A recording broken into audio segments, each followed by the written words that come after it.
Assalamualaikum warahmatullahi wabarakatuh. Waalaikumsalam warahmatullahi wabarakatuh. Selamat pagi anak-anak.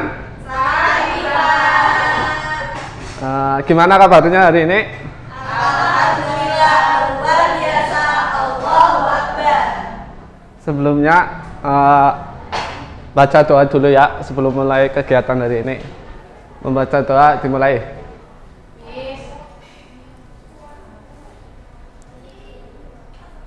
Selesai.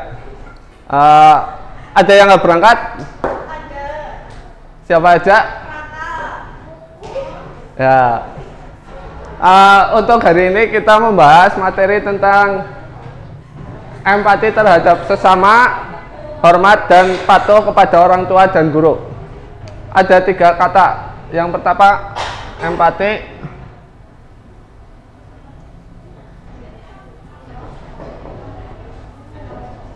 Hormat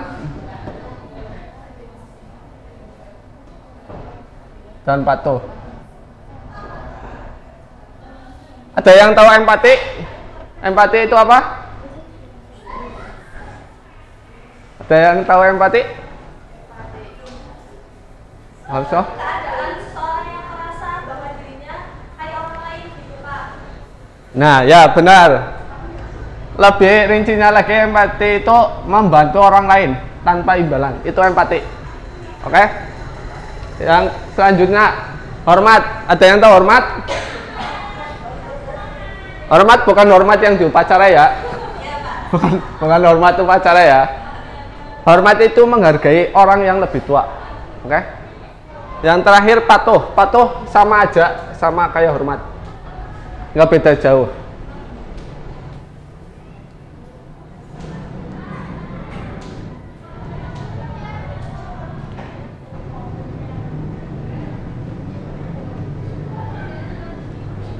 Yang pertama, empati itu artinya kemampuan untuk menyadari diri sendiri atas perasaan seseorang lalu bertindak untuk membantunya. Itu namanya empati, membantu, saling membantu sesama makhluk hidup, manusia, tumbuhan, hewan dan lain sebagainya.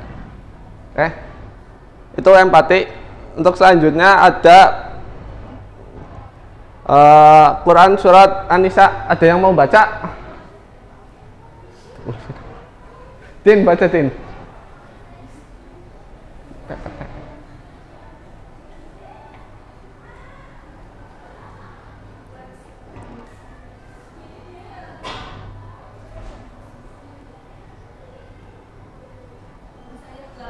Ya, benar.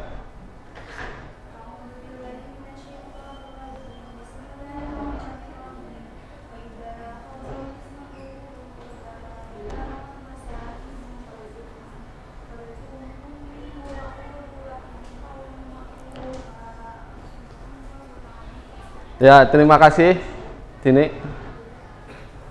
Artinya itu, dan apabila sewaktu pembagian itu hadir beberapa kerabat, anak yatim dan orang-orang miskin, maka berilah mereka dari harta itu sekedarnya dan ucapkanlah kepada mereka perkataan yang baik. Jadi empati itu saling membantu dengan ucapan-ucapan yang baik, tanpa harus iri atau kalian itu berkata yang membantu itu harus membantu balik. Itu jangan gitu. Itu namanya empati. Mudeng? Paham semua?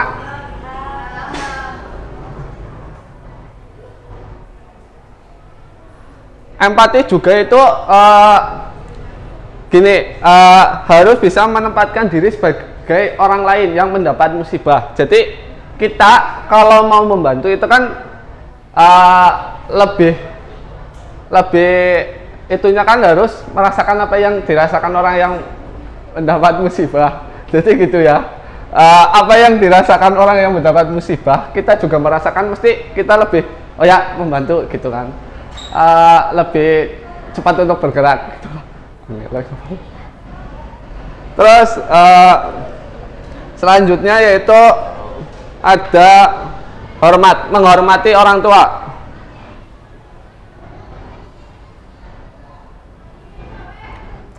Menghormati orang tua itu ada banyak ya. Yang pertama itu ibu mengandung dengan penuh susah payah dan melahirkan dengan mempertaruhkan nyawa. Itu kita harus menghormati. Terus yang kedua, ibu menyusui selama 2 tahun lebih, itu kita harus hormati juga. Yang ketiga, ibu dan ayah merawat kita dari kecil sampai besar, itu kita harus menghormati orang tua gitu. Terus yang selanjutnya ada surat Al-Baqarah. Ada yang mau baca lagi? Enggak, saya aja ting. Bismillahirrahmanirrahim. Wa idza akhadna mitsaqa bani Israila ta'buduna illallah bil walidaini ihsana wa dzil qurba wal yatama wal masakin wa qul lin nasi husna wa aqimus salata wa atuz zakah summa tawallaitum illa qalilan minkum wa antum mu'ridun. Artinya, dan ingatlah ketika kami mengambil janji dari Bani Israel, janganlah kamu menyembah selain Allah dan berbuatlah baik kepada orang tua, kerabat, anak yatim, dan orang miskin. Dan bertutur katalah yang baik kepada manusia, laksanakanlah sholat, tunaikanlah zakat, tetapi kemudian kamu berpaling mengingkari kecuali sebagian kecil dari kamu masih menjadi pembangkang. Perilaku menghormati kedua orang tua itu bisa diwujudkan dengan dua, yaitu yang di masa hidup, orang tua masih hidup, dan orang tua yang sudah tidak ada. Ketika orang tua masih hidup, kita bisa menghormati dengan memperlakukan keduanya dengan sopan dan hormat. Yang kedua, membantu pekerjaannya. Yang ketiga, mengikuti nasihatnya. Yang keempat, membahagiakan keduanya tanpa harus ada kata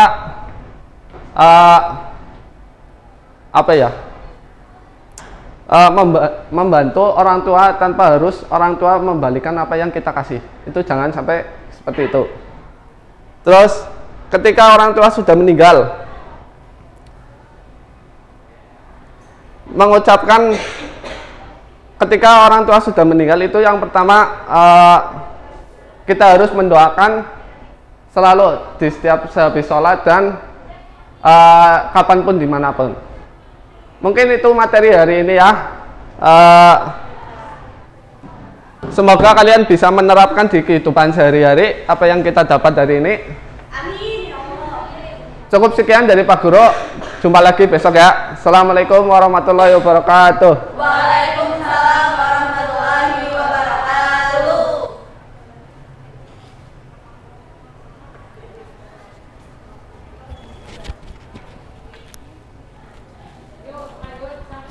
Ulfi. Ya.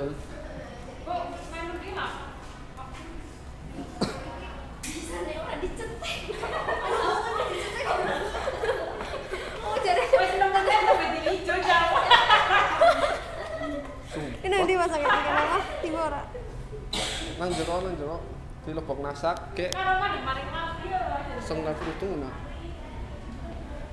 Hah? Kene. Terus dia suka nang.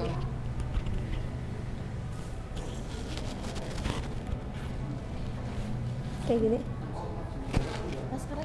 Oh iya. Ada ketan di burung kok. Semangat tuh.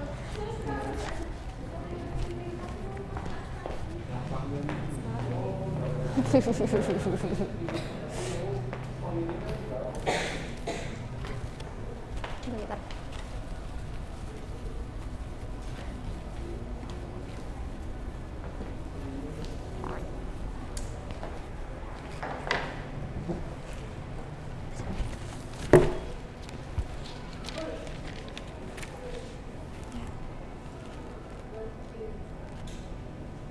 Assalamualaikum warahmatullahi wabarakatuh.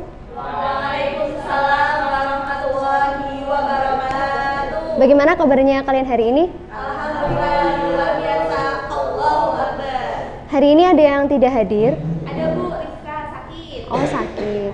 Oke, baik. Sebelum kita mulai pelajaran, marilah kita berdoa supaya kita diberikan kemudahan untuk menuntut ilmu serta keberkahan atas ilmu yang kita peroleh. Al-Fatihah. Baik, melanjutkan materi minggu kemarin yaitu tentang Asmaul Husna ya. Hari ini kita akan membahas 3 materi pokok Yang pertama yaitu nggak kelihatan. Jujur. Yang kedua amanah. Dan yang ketiga istiqomah. Ada yang tahu apa itu jujur? Ya, berkata apa adanya atau kesesuaian antara ucapan dengan apa yang kita lakukan. Itu jujur.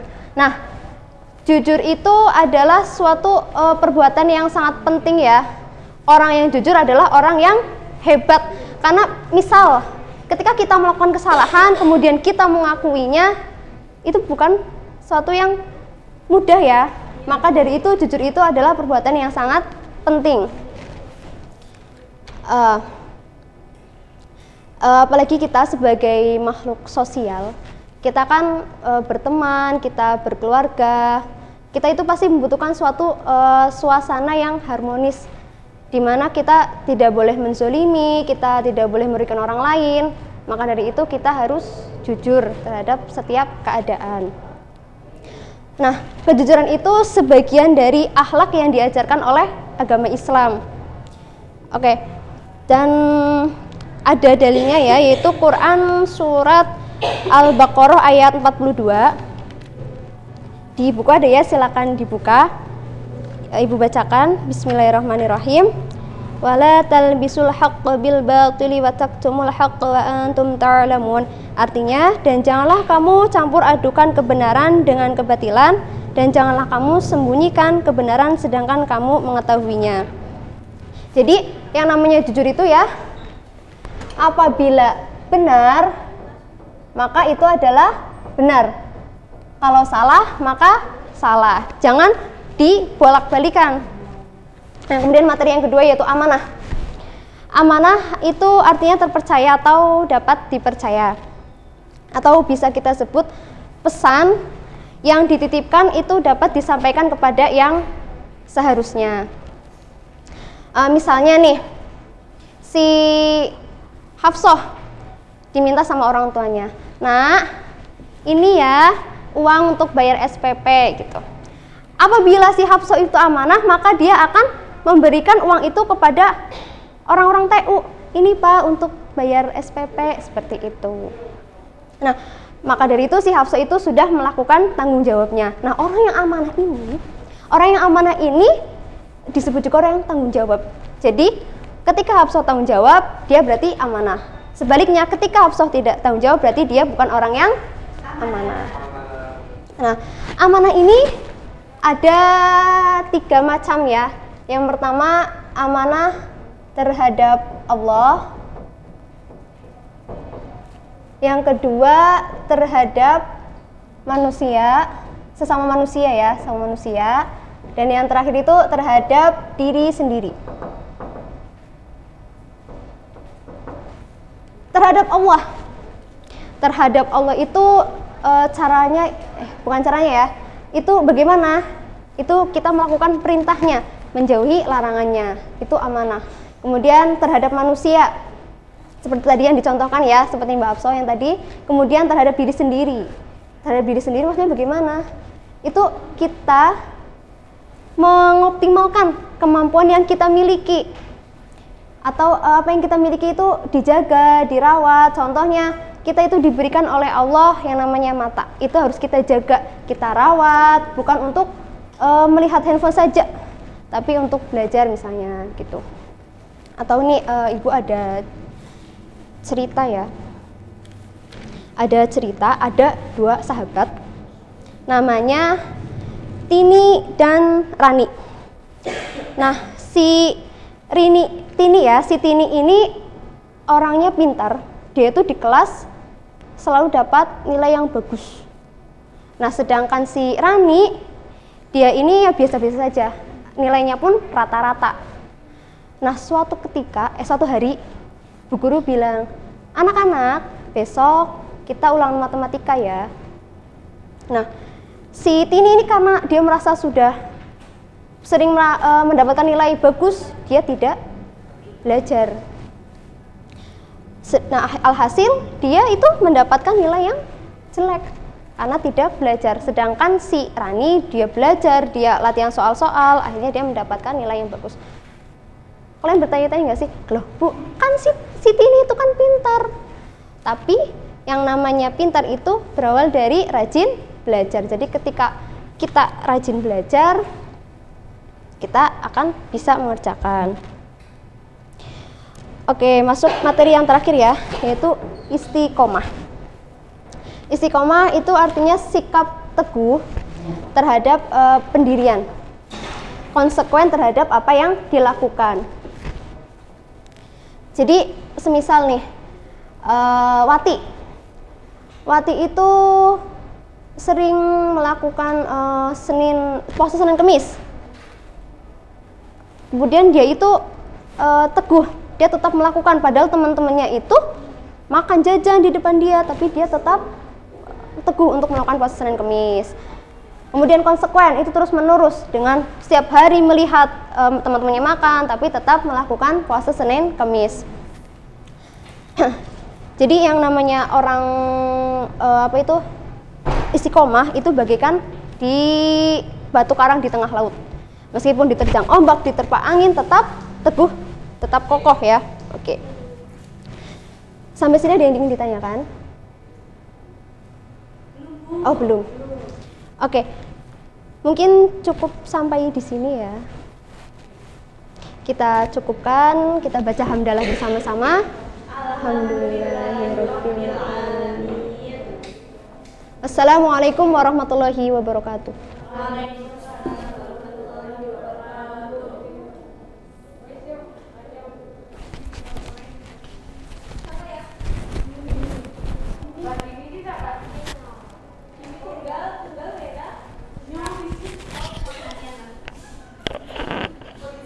Aku nyong fokus dengan ini kuning tesi ada waktu ya. Ini gimana Astaga. Aku masih ada waktunya tapi yang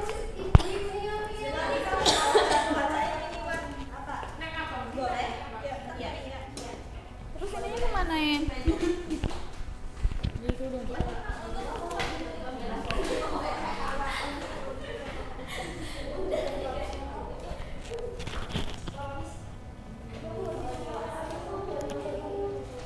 Aduh, deg-degan. Dingin banget. Asli.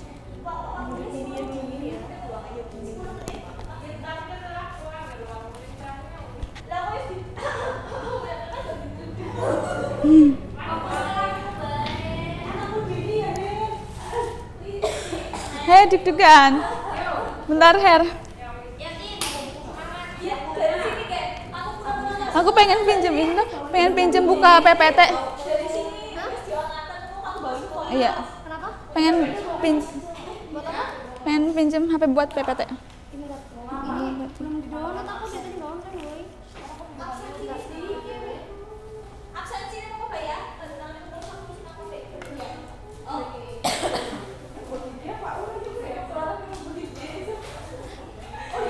Berarti harusnya dari sini ya. Ya, so. Dari sini. Mana pinjem? Iya, naon kayaknya nggak biasa. Punya kamu siapa? Iya.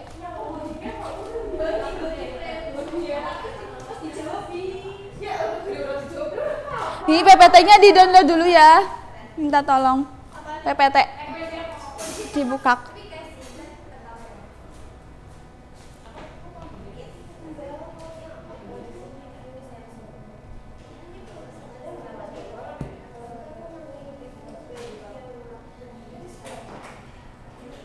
Ini lama.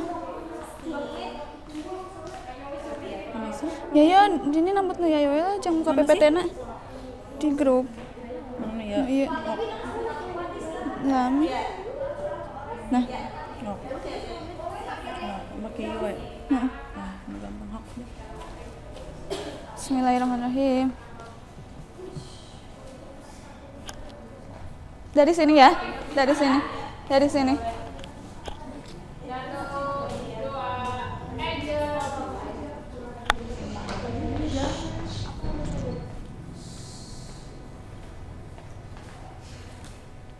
Assalamualaikum warahmatullahi wabarakatuh.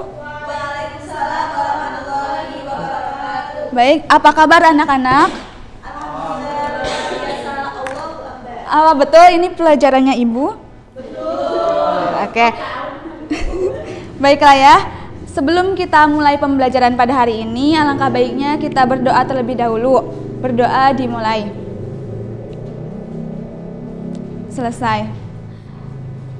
Anak-anak ada yang tidak membawa buku? Oh, Fakih. Hari ini tidak apa-apa ya. Besok tidak boleh tertinggal lagi bukunya. Disiapkan, jangan mepet pas mau berangkat sekolah. Dari semalam disiapkannya. Oke? Siap, Bu. Oke. Minggu kemarin kita sudah mempelajari tentang, oh ini belum dihapus ya yang minggu kemarin. Oh iya, lupa. Ya nggak apa-apa. Ini minggu kemarin itu belajar tentang jujur, amanah, dan istiqomah. Tadi amanah itu kemarin pas pas minggu kemarin amanah itu ada berapa? Ada 3. Amanah terhadap Allah, amanah terhadap manusia, dan amanah terhadap diri sendiri. Oke, sekarang lanjut ke bab yang selanjutnya, yaitu ketentuan berhadas dari hadas kecil dan hadas besar. Ada yang tahu apa itu toharoh? Toharoh adalah bersuci.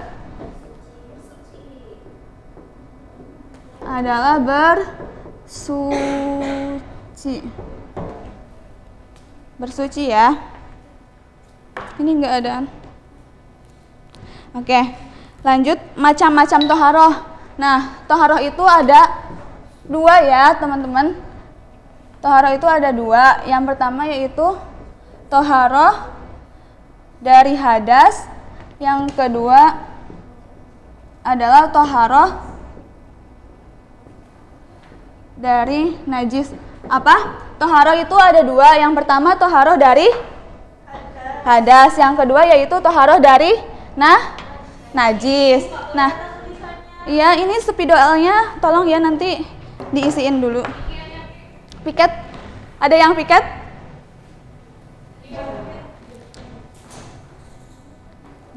Minta tolong ya diisiin. Oke. Tadi toharoh bersuci. Toharoh itu ada 2, toharoh hadas dan toharoh najis. Oke, siap. Nah, oke, makasih ya. Nah, toharoh, ini gambar apa ya? Ada yang tahu? Orang yang lagi sholat. Nah, sholat merupakan rukun iman yang keberapa? 2. Nah, yang menjadi ibadah wajib umat Islam ya. Sholat itu merupakan ibadah wajib umat Islam. Oleh karena itu, sholat harus dilaksanakan dengan benar dan sah. Nah, kunci sahnya sholat ada yang tahu? Oke, siapa? Apa? Bersuci. Nah, bersuci ya. Kunci sholat itu adalah bersuci. Oke, terima kasih Mbak Nanda. Tepuk tangan dong buat Mbak Nanda. Oke, lanjut ya. Selanjutnya ada macam-macam toharoh udah. Toharoh. Nah, sekarang Ibu mau bahas tentang toharoh hadas. Toharoh hadas. Nah, toharoh hadas. Hadas itu ada 2. Hadas kecil dan hadas besar. Hadas kecil. Hadas kecil adalah keadaan tidak suci pada diri seorang muslim yang dapat disucikan dengan berwudu atau tayamum. Berwudu dan kalau hadas besar yaitu keadaan tidak suci pada diri seorang yang dapat disucikan dengan mandi wajib. Disucikan dengan mandi wajib. Nah,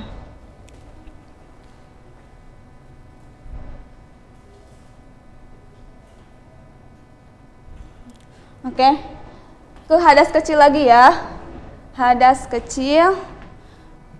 Nah, seseorang yang berhadas kecil apabila dalam keadaan berikut ini. Yang pertama, keluar sesuatu dari dua jalan, dari lubang yang depan, lubang yang depan maupun lubang yang belakang, seperti buang air besar maupun buang angin. Ya. Terus yang kedua, hilang akal seperti mabuk, gila, pingsan dan tidur. Yang ketiga, bersentuhan antara kulit dengan lawan jenis yang bukan mahram tanpa ada batas yang menghalanginya. Contoh misalnya Mas Fakih, tolong maju ke depan. Mas Fakih sama Mbak Hafsah Nah, kalau misalkan Mas Fakih sama Mbak Hafsah menyentuh, nah itu berarti ya batal ya wudunya. ya terima kasih, duduk lagi. Nah, seperti itu ya. Kemudian menyentuh kemaluan, kubul atau dubur. Pertama lagi ya, balik lagi. Seorang berhadas kecil apabila dalam keadaan berikut. Yang pertama, keluar sesuatu dari jalan atau lubang, yaitu kubul atau dubur, seperti buang air kecil ataupun buang air besar. Yang kedua, hilang akal seperti mabuk, gila, pingsan dan tidur. Yang ketiga, bersentuhan antara kulit dengan lawan jenis seperti tadi yang dicontohkan Mas Fakih dan Mbak Hafsah. Kalau misalkan bersentuhan berarti batal wudunya ya. Nah, kemudian yang keempat yaitu menyentuh kemaluan, kubul ataupun dubur. Kemudian hal yang tidak boleh dilakukan saat seseorang berhadas kecil. Yang pertama yaitu memegang atau menyentuh mushaf Al-Quran. Nah, jadi kalau misalkan kita nggak punya wudhu, jadi nggak boleh memegang Al-Quran ataupun menyentuh Al-Quran, seperti itu. Kecuali yang Al-Qurannya itu mengandung tafsir, itu boleh. Kemudian yang kedua, kalau tidak mempunyai wudhu berarti tidak boleh melaksanakan sholat, baik itu sholat sunnah maupun sholat wajib. Kemudian yang ketiga, kalau berhadas kecil yaitu tidak boleh melaksanakan tawaf. Oke. Tadi yang pertama, hal yang tidak boleh dilakukan saat seorang berhadas kecil yaitu memegang atau menyentuh mushaf Al-Quran. Yang kedua yaitu melaksanakan sholat, baik itu sholat fardu maupun sholat sunnah. Kemudian yang ketiga yaitu melaksanakan tawaf. Yang kedua, hadas besar. Hadas besar yaitu, diulangi lagi ya. Hadas besar adalah keadaan tidak suci pada diri seorang muslim yang dapat disucikan dengan mandi junub atau mandi besar. Akan tetapi jika tidak ada air ataupun sebab tertentu dapat diganti dengan tayamum. Jadi kalau misalkan nggak ada air sama sekali, itu hadas besar itu bisa pakai tayamum juga. Dapat dipahami? Oke. Keadaan yang dapat menyebabkan seorang berhadas besar yaitu yang pertama, keluar mani, haid, melahirkan, nifas, melakukan hubungan suami istri, meninggal dunia. Oke. Tata cara toharoh ya. Tata cara toharoh yang pertama ada mandi wajib. Yang rukun mandi wajib itu ada niat dan meratakan air ke seluruh tubuh. Jadi kemudian niat, kemudian meratakan air ke seluruh tubuh. Nah, tata caranya yaitu niat, kemudian niatnya itu nawaitul gusla liraf'il hadasil akbari fardhu lillahi ta'ala. Nah, seperti itu ya kalau mandi wajib. Kemudian berwudu. Nah, berwudu ini ya. Bisa dilihat ya. Ini ada tata cara berwudunya. Nanti Ibu bagiin selembar. Oke.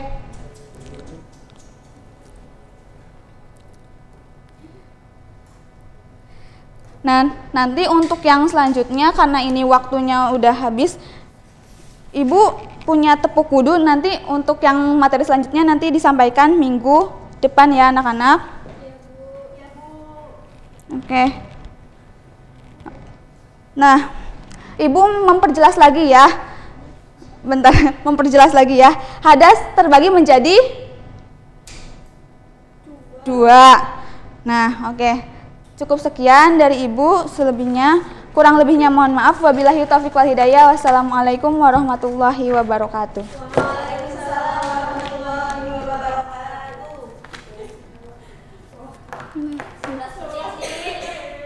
Hah? Ya?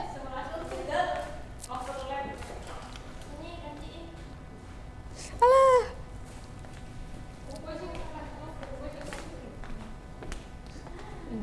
Kok nggak HP timekeeper? Oh, ini ininya ya.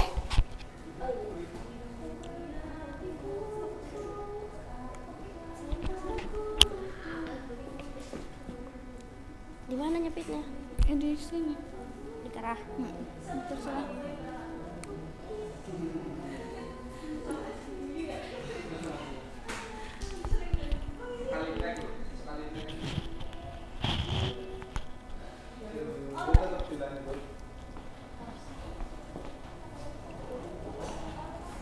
Tunggu bentar belum. Bentar.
Baik, bismillahirrahmanirrahim. Assalamualaikum warahmatullahi wabarakatuh. Waalaikumsalam warahmatullahi wabarakatuh. Wah, semangat banget. Masih pagi-pagi masih pada semangat ya?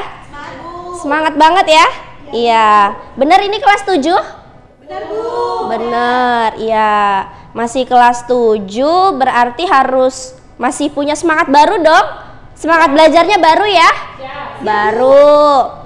Oke, sebelum memulai pelajaran pada pagi hari ini, mari kita berdoa terlebih dahulu dipimpin oleh ketua kelasnya. Bisa? Silahkan dipimpin, Mas. Berdoa boleh. Berdoa selesai. Ya, alhamdulillah. Semoga apa yang kita pelajari hari ini bermanfaat ya bagi kita semuanya ya. Amin. Ya, Ibu mau absen terlebih dahulu. Katanya kalau nggak kenal maka nggak sayang. Ya, Wati hadir. Hadirah, Bu. Hafsah. Hadirah. Fakih. Ya, ada yang nggak hadir? Ada, Bu, anak Alpa. Anak Alpa. Oh, kenapa? Gak tahu, Bu, katanya males. Oh, besok-besok diajakin ya. Ya, siap. Iya, harus jadi temen harus yang baik. Temennya kalau males-males harus dibilangin. Oke, ada yang tahu hari ini kita mau belajar apa? Sholat, Bu. Iya, bener banget. Tadi malam belajar ya, Mbak? Iya. Kemarin, pertemuan kemarin kita sudah membahas tentang sholat berjamaah. Hari ini lebih mendalam lagi pembahasannya, yaitu tentang sholat Jumat. Ketentuan sholat. Iya. Ketentuan sholat Jumat. Siapa yang tahu pengertian sholat Jumat? Sholat yang dilaksanakan pada hari Jumat, Bu. Iya, benar sekali. Karena judulnya saja sudah sholat Jumat, tidak mungkin hari Hari Sabtu, benar sekali. Iya, tetapi lebih rincinya pengertiannya yaitu sholat Jumat adalah sholat 2 rakaat yang dilaksanakan di masjid secara berjamaah. Waktunya kapan? Sama seperti sholat zuhur. Wajib bagi setiap laki-laki muslim. Mas Faki kalau hari Jumat sholat nggak?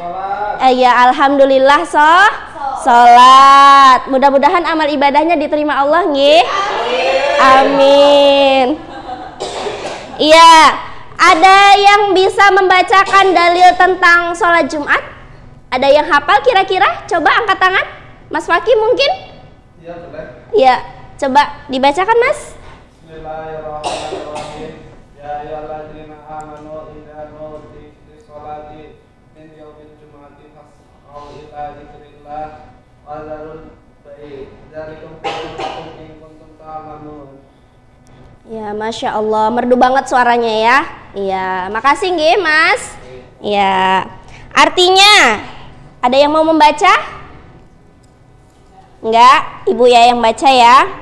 Ya, artinya, hai orang-orang yang beriman, apabila diseru untuk menunaikan sholat di hari Jumat, maka bersegeralah kamu kepada mengingat Allah dan tinggalkanlah jual beli. Jadi ketika udah ngaji-ngaji, udah kedengaran sholawatan di masjid biasanya ya. Kalau pas lagi mau sholat Jumat itu biasanya sholawatan gitu. Nah itu bersegera kita meninggalkan kegiatan kita. Yang tadinya lagi ngapain, mungkin yang lagi kerja, yang lagi nyuci, yang lagi apa, santri kan nyuci lah ya. Ya itu segera mungkin bisa bergegas untuk melaksanakan sholat Jumat. Kemudian Ibu mau menjelaskan tentang syarat sah wajib sholat Jumat. Syarat wajib sholat Jumat. Yang pertama itu wajib hukumnya, syaratnya yang pertama harus beragama Islam. Iya. Orang Kristen boleh nggak sholat Jumat? Boleh, tapi nggak wajib. Karena yang syarat sah yang pertama itu awalnya harus yang beragama Islam. Yang kemudian baligh. Yang ketiga berakal. Kalau orang gila sholat Jumat wajib nggak? Enggak, karena dia hilang akal. Kemudian selanjutnya harus laki-laki, karena yang berkewajiban yang sangat wajib sholat Jumat itu laki-laki. Kemudian syarat selanjutnya itu harus sehat. Bu, jadi kalau nggak sehat nggak apa-apa nggak sholat Jumat, diganti dengan sholat zuhur, tetap wajib sholat. Tapi kalau sakitnya cuman pusing biasa Bu, terus dia nggak sholat Jumat itu gimana? Selagi bisa, selagi mampu melaksanakan sholat Jumat, maka dia wajib sholat Jumat, kecuali sakitnya parah, kecuali sakitnya sudah tidak bisa berjalan, maka itu tidak wajib sholat Jumat, diganti dengan sholat zuhur. Kemudian selanjutnya syarat sah sholat Jumat yang pertama harus dilaksanakan di masjid. Bu, maunya di rumah aja boleh nggak? Nggak boleh, karena harus berjamaah. Kemudian yang kedua, sholat Jumat dilaksanakan secara berjamaah tadi ya.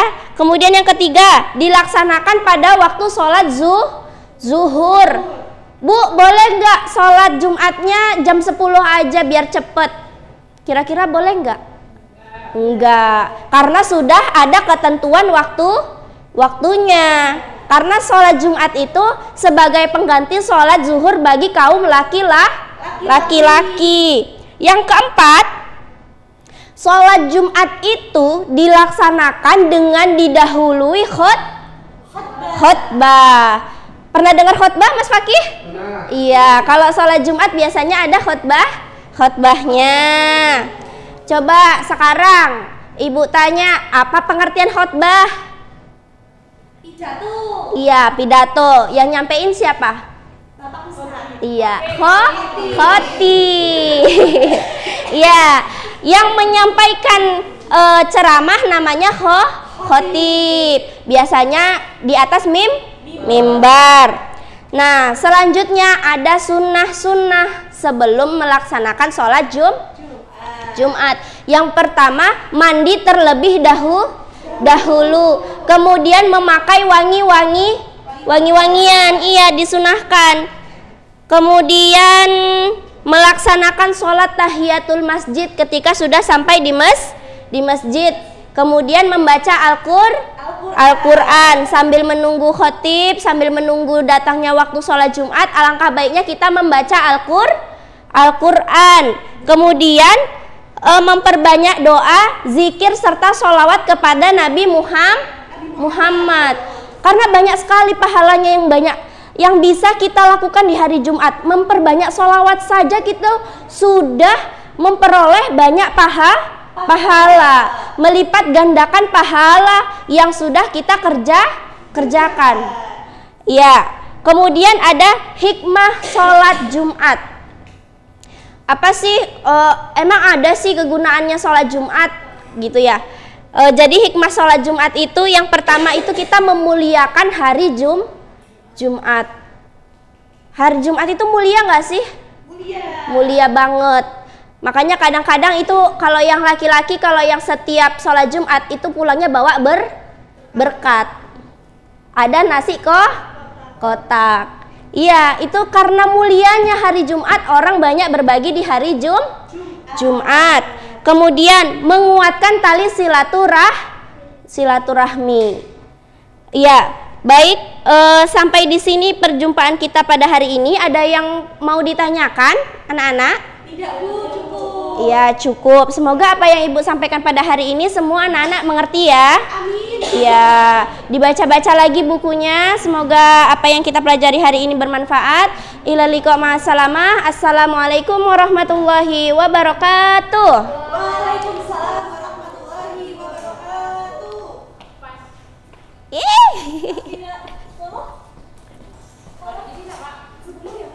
Nanda ya? Ini punya siapa? Sopan Her.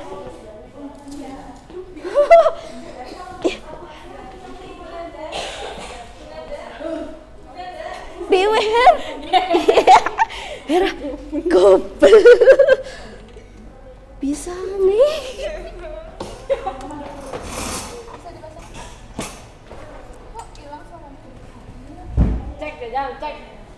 Cek.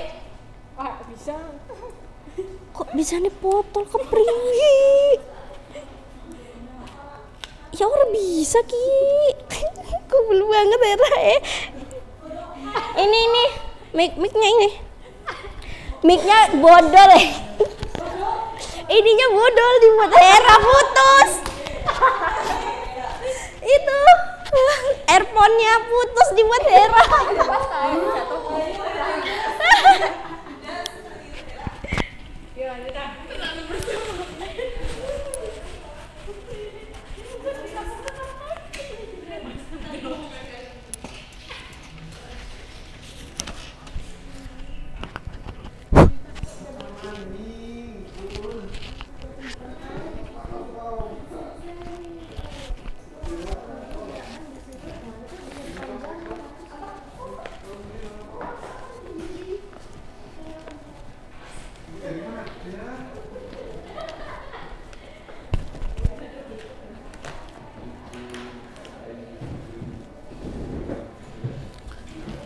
Ih, Her.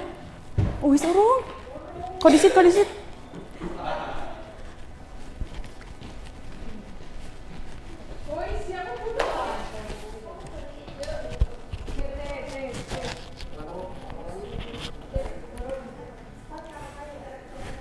Wis? Oh.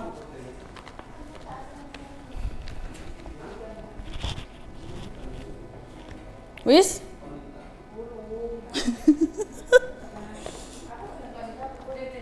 Ya.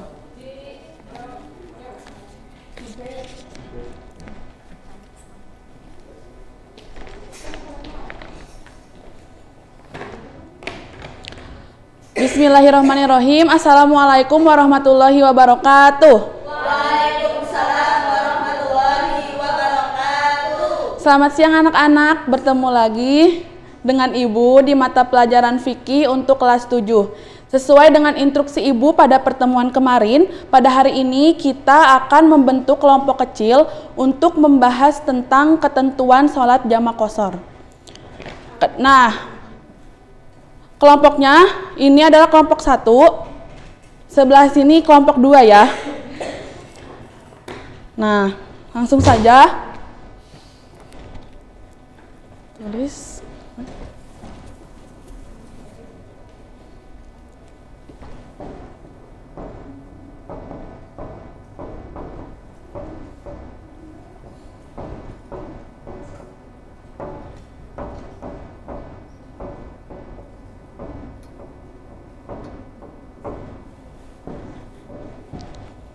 Ibu akan membagikan lembar materi siswa per kelompoknya. Nanti silahkan kalian didiskusikan dengan kelompoknya masing-masing ya. Setelah itu ada perwakilan kelompok untuk membacakan ringkasannya saja. Diskusi nanti diringkas ya. Silahkan Ibu beri waktu selama 5 menit. Silahkan untuk didiskusikan bersama rekan-rekan kelompoknya ya. Silahkan. Yuk silahkan kelompok 1 didiskusikan. Yuk kelompok 2 silahkan didiskusikan.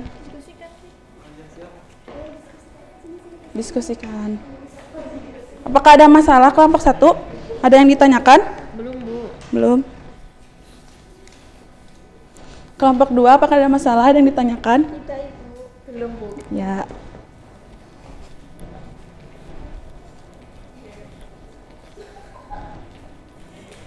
Silahkan didiskusikan ya.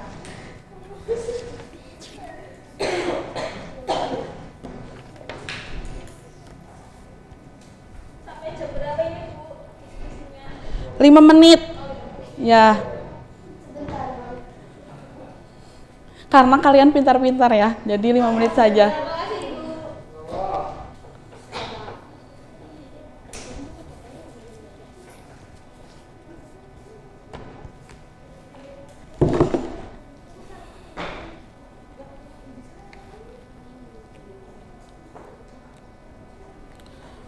Waktunya sudah habis ya, silahkan untuk kelompok pertama dibacakan hasil diskusinya.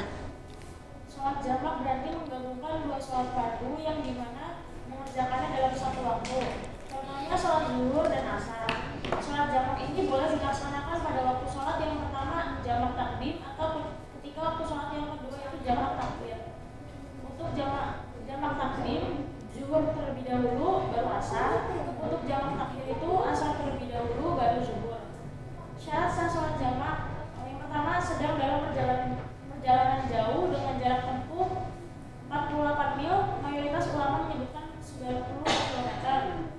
Yang kedua, perjalanan dilakukan untuk tujuan yang baik. Yang terakhir yaitu keadaan sakit atau kesulitan. Ya, terima kasih kepada kelompok pertama. Selanjutnya silahkan kelompok kedua untuk memaparkan hasil diskusinya. Tentang qashar ya, Bu ya? Iya. Qashar adalah sholat fardu yang diringkas, yaitu meringkas sholat yang tadinya 4 menjadi 2 rakaat.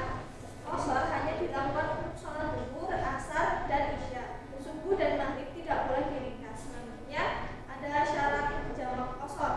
Yang pertama, perjalanan jauh, jarak ditempuh tidak kurang dari 90 km per jam. Kemudian yang kedua, perjalanan dilakukan untuk kebaikan. Yang ketiga, berniat sholat qashar ketika takbiratul ihram. Ya, terima kasih kepada kelompok 2 yang telah memaparkan hasil diskusinya. Tepuk tangan untuk kita semua. Selanjutnya Ibu akan menjelaskan tentang sholat jamak qashar. Ya, jamak qashar adalah menggabung dan meringkas, di mana melaksanakan sholat fardu dalam satu waktu sekaligus serta meringkasnya yang tadinya 4 menjadi 2, seperti sholat zuhur dengan asar disatukan dan diringkas menjadi 2 yang tadinya 4 menjadi 2. Nah, Ibu akan membuat peta konsep sederhana di mana ada jamak yang berarti menggabungkan. Aduh, ini spidolnya.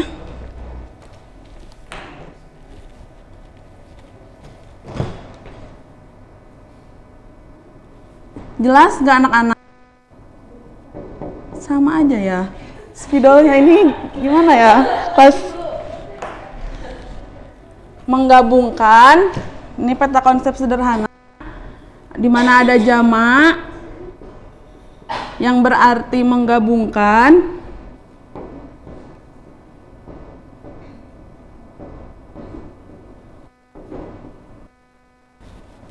Kosor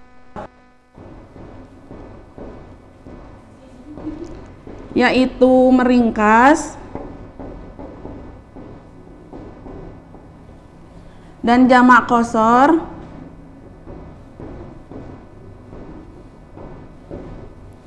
yang berarti menggabung dan meringkas.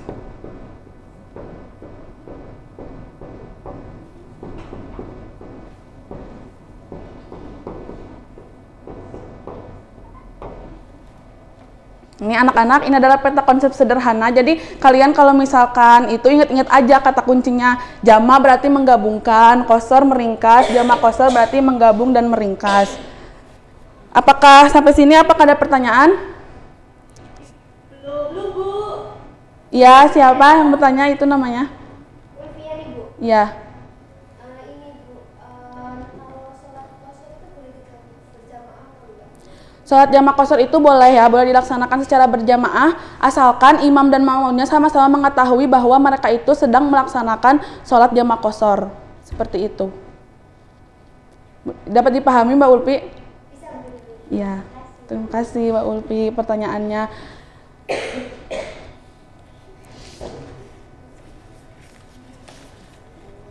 Mungkin tadi yang lembar jawabannya silakan dikumpulkan ya, yang tadi sama dikasih nama dulu per kelompoknya. Yang tadi jawaban diskusinya. Silakan dikasih nama dan kumpulkan. Nah, ini kelompok 2 ya? Kelompok 1, Bu. Iya.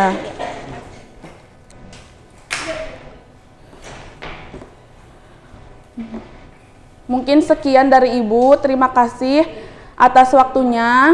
Jangan lupa belajar, untuk pertemuan besok kita sudah masuk ke bab tentang zakat. Jangan lupa dipelajari terlebih dahulu sebelum masuk ke kelas. Terima kasih atas perhatiannya. Mohon maaf apabila ada kesalahan. Wabillahi taufiq wal hidayah. Wassalamualaikum warahmatullahi wabarakatuh.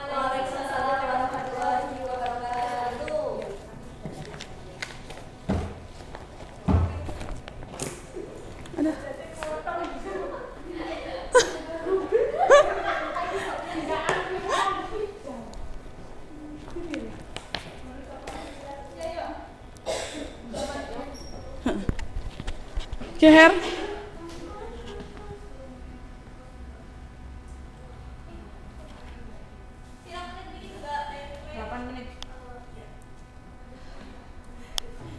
Bingung harap apa mani?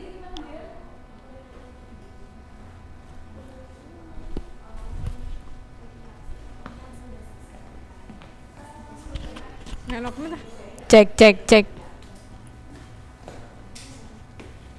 Lagi?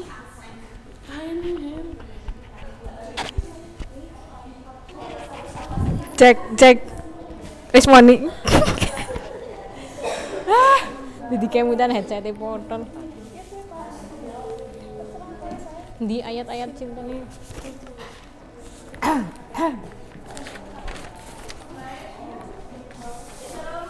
Urung.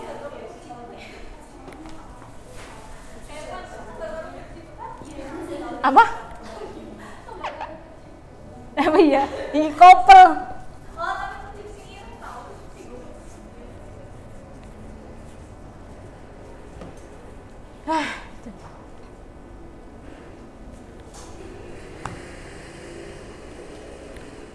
Ngapa kok?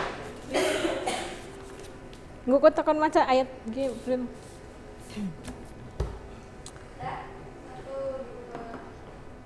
Wis. Bismillahirrahmanirrahim. Assalamualaikum warahmatullahi wabarakatuh. Waalaikumsalam warahmatullahi wabarakatuh. Selamat pagi, selamat bertemu kembali di pertemuan ketiga kelas 7 dalam mata pelajaran PAI. Ya, karena pada minggu kemarin kita sudah membahas tentang akhlak tercela, yaitu amarah, ria, dan pendendam. Sekarang kita bahas kebalikannya. Apa kebalikannya amarah, Mbak Wati? Kebalikannya amarah Ya. Sabar, berarti sabar. Ya, betul. Ikhlas kebalikannya. Kebalikannya ikhlas itu enggak ikhlas. Kebalikannya ikhlas Ria, ya. Pertemuan kemarin kita udah bahas tentang ria, maka pertemuan hari ini kita bahas tentang ikhlas. Yang terakhir, karena kemarin sudah membahas pendendam, maka pada pertemuan pada pagi hari ini kita akan membahas tentang pemaaf, ya. Kita kelupas satu persatu dari sabar dahulu. Apa pengertian dari sabar? Yuk, Mbak Siti. tidak marah-marah. Ya, sabar. Apa Mbak April? Sabar. Ya, secara bahasa, sabar itu artinya tahan menghadapi cobaan. Ya.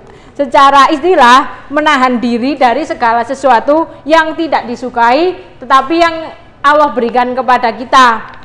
Contohnya, saat kita terkena musibah, itu kan kita nggak suka kena bencana, kita nggak suka kena musibah, tapi kita harus menerima karena itu pemberian dari Allah Subhanahu Wa Taala. Ya, sabar itu dibagi menjadi 3. Yang pertama, sabar dalam beribadah.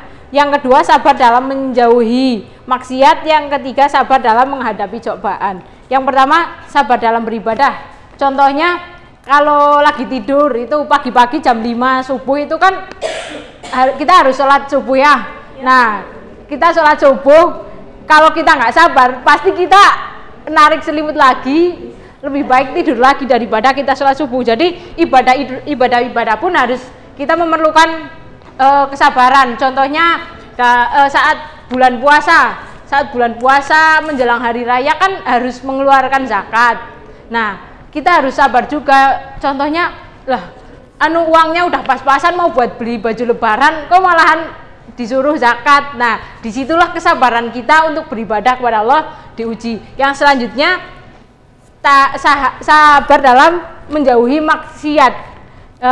Dalam hal ini kita, apalagi zaman sekarang ya, banyak maksiat-maksiat yang dibungkus dengan keestetikan, dengan kebaikan-kebaikan, padahal di dalamnya itu sebenarnya maksiat. Contohnya apa, Mbak April? Pacaran. Oh iya, pacaran, benar. Tapi Mbak April punya pacar nggak? Ya, sabar dalam menghadapi maksiat zaman sekarang tuh luar biasa susahnya. Karena zaman sekarang maksiatnya udah banyak, tapi kelihatannya bagus gitu.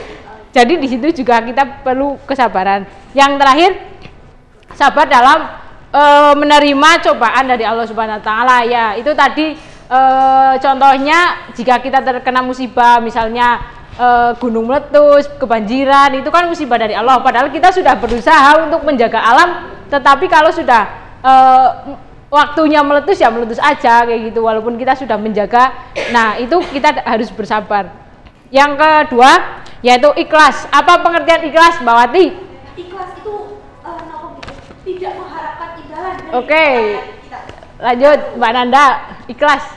Ikhlas itu tidak ingin dipuji orang. Ya, ikhlas itu melakukan segala sesuatu kebaikan, tetapi niatnya semata-mata hanya untuk Allah Subhanahu Wa Taala.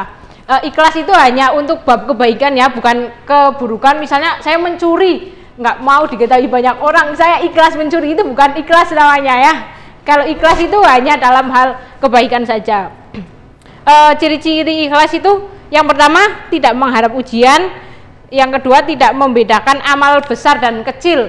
Walaupun kecil itu tidak perhitungan ya gitu. Tidak hanya memilih-milih mana yang pahalanya besar, mana yang pahalanya kecil, karena pahala yang besar juga berasal dari pahala yang kecil.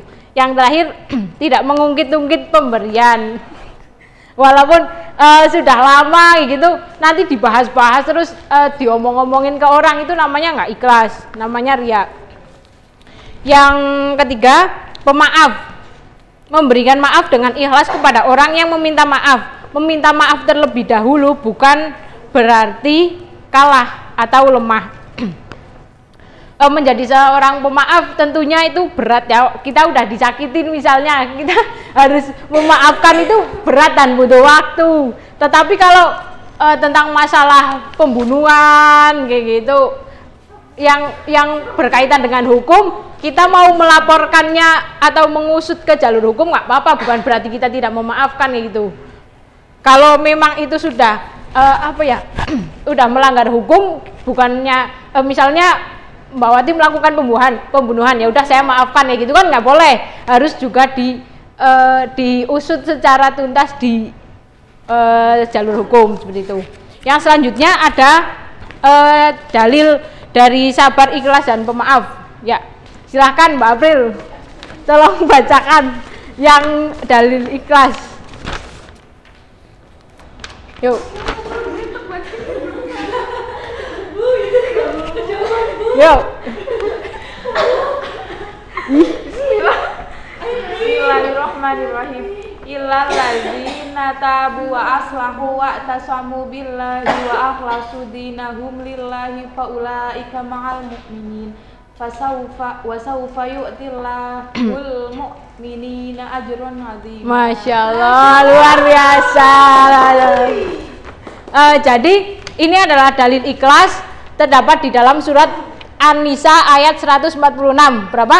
An-Nisa ayat 146. Nah, dalam kandungannya di sini membahas tentang tulus ikhlas dalam menjalankan agama karena Allah. Karena orang yang tulus dan ikhlas akan diberikan pahala yang besar nih, pahala yang besar untuk orang-orang yang beriman yang melakukan kebaikan dengan tulus dan ikhlas. Selanjutnya ada dalil tentang sabar. Yo, Mbak Wati, silakan dibaca Mbak Wati. A'udzu billahi minasyaitonir rajim. Bismillahirrahmanirrahim. Ya ayyuhalladzina amanu ista'inu bis-sabri was-shalah. Innallaha ma'as sabirin. Masya Allah, ternyata lebih bagus Mbak April suaranya. Nah, dalam surat ini itu dijelaskan bahwa Allah itu bersama orang-orang yang sabar. Ini innallaha ma'as sabirin. Caranya bagaimana memohon pertolongan? Hanya kepada Allah melalui sabar dan sholat. Yang terakhir ada dalil pemaaf, ada di surah Al-Baqarah 153 yang di dalamnya diterangkan untuk menahan amarah dan memaafkan kesalahan orang lain. Karena apa? Dijanjikan oleh Allah Subhanahu wa taala, kalau kita mampu menahan amarah itu dijanjikan surga. Masih apal nggak hadisnya? La taqdab walakal jannah. Nah, itu ternyata masih apal. Ya. Yang terakhir ada hikmah dari perilaku terpuji, sabar, ikhlas dan pemaaf, yaitu yang pertama, hidup menjadi lebih tenang karena tidak ada dendam di antara kita. Masya Allah. Terus terjalin rasa kasih sayang sesama manusia, terus akan selalu dekat dengan Allah seperti tadi yang dijelaskan dalam dalil, karena Allah bersama-sama dengan orang yang sabar. Mungkin itu saja, yang lain akan dibahas minggu depan. Banyak kesalahan, mohon maaf. Assalamualaikum warahmatullahi wabarakatuh. Waalaikumsalam warahmatullahi wabarakatuh. Oke, pokoknya bagi dia. Wih, seprong. Oh, antem itu. Nyasit. Cek.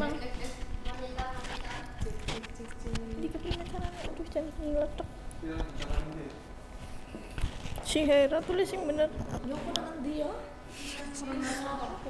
Kayak jeleng-jelengnya menang. Gak enak kayak baik.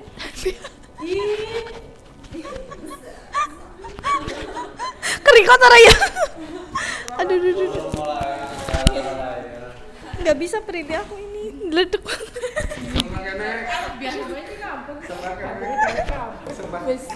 Wis. Tremor kayak. Hah? Apa nih? aja Prilly loh, Jun. Masa ujuk-ujuk wis nang ngene, ulangi lah. Wis ya, sama. Wis. Siap.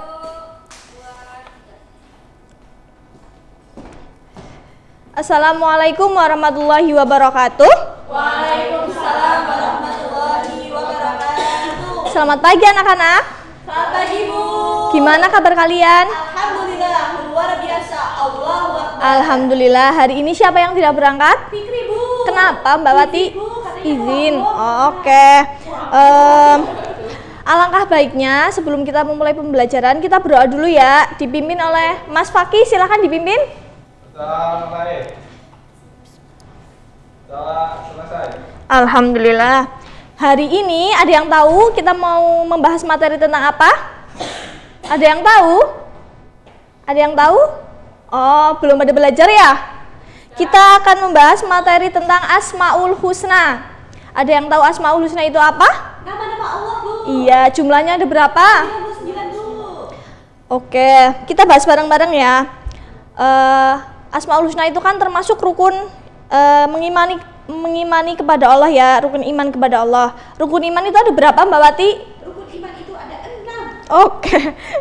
Yang pertama ada iman.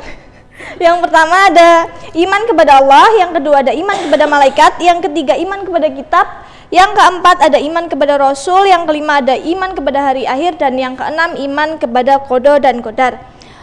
Kita masuk yang pertama ya. Iman.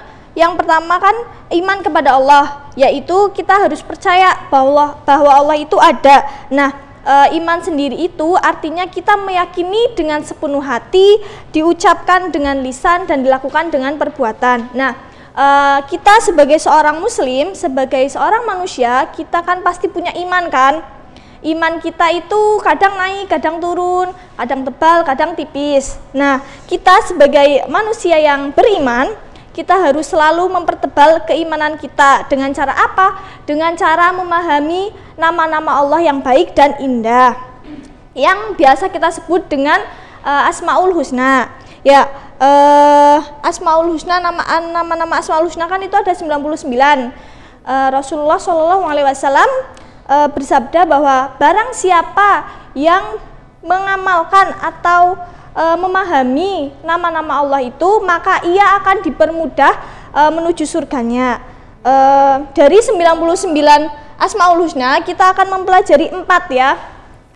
4 nama-nama Asmaul Husna, nama-nama Allah yang baik. Yang pertama ada Al-Alim. Al-Alim artinya maha mengetahui.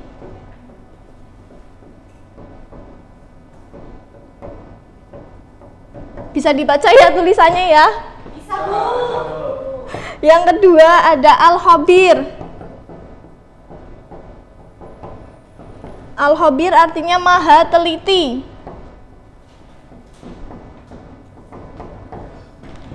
Yang ketiga ada As-Sami. Artinya maha mendengar.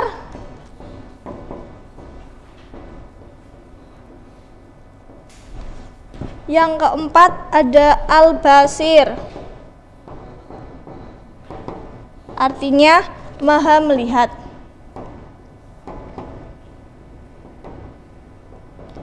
Kita bahas yang pertama dulu. Ada Al-Alim, maha mengetahui. Al-Alim kan artinya maha mengetahui ya.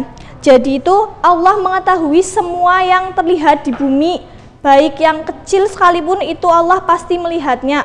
Allah itu mempunyai pengetahuan yang tidak ada batasnya, baik dari segala aktivitas manusia, peristiwa apapun yang ada di dunia ini, di alam semesta ini, itu Allah pasti mengetahuinya. Itu juga tertera dalam Quran surah Al-An'am ayat 59. Ibu minta Mbak April silahkan dibacakan surah Al-An'am ayat 59 beserta artinya ya Mbak.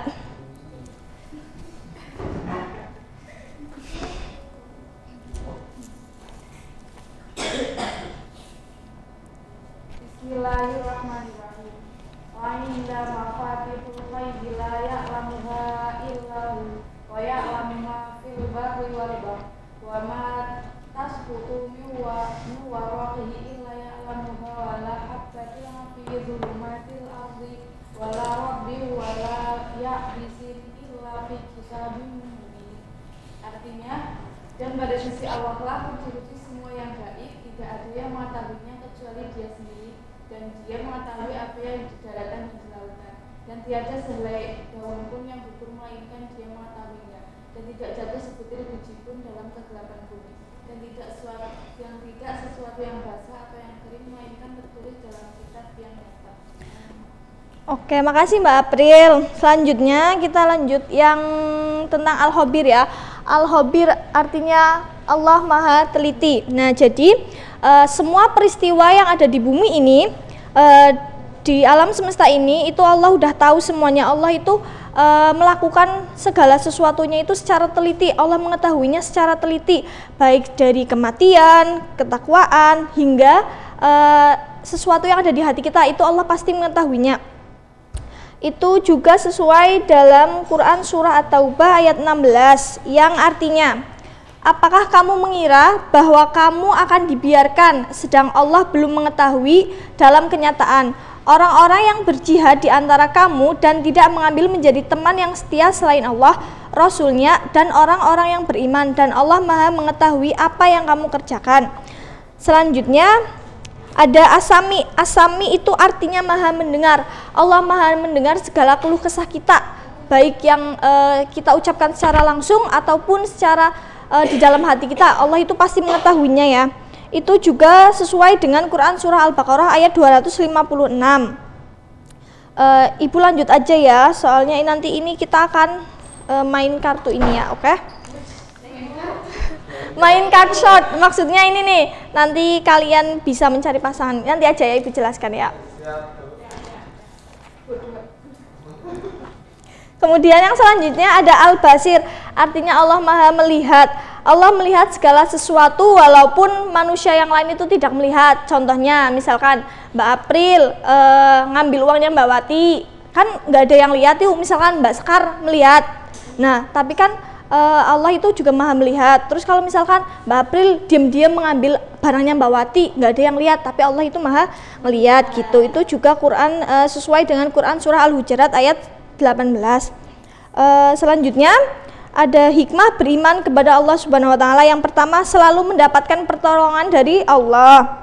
Yang kedua, hati menjadi tenang dan tidak gelisah. Kemudian yang ketiga, sepanjang masa hidupnya tidak akan pernah merasa rugi. Nah, Ibu kan tadi udah ngasih tahu ya.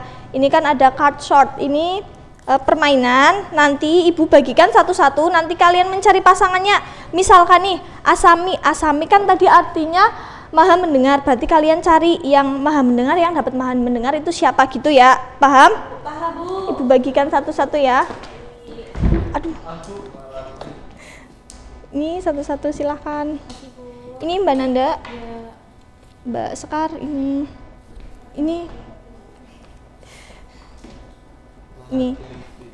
silahkan kalian mencari pasangannya masing-masing ya. Ini ada satu lagi nih. Silahkan kalian mencari pasangannya masing-masing ya. Silahkan.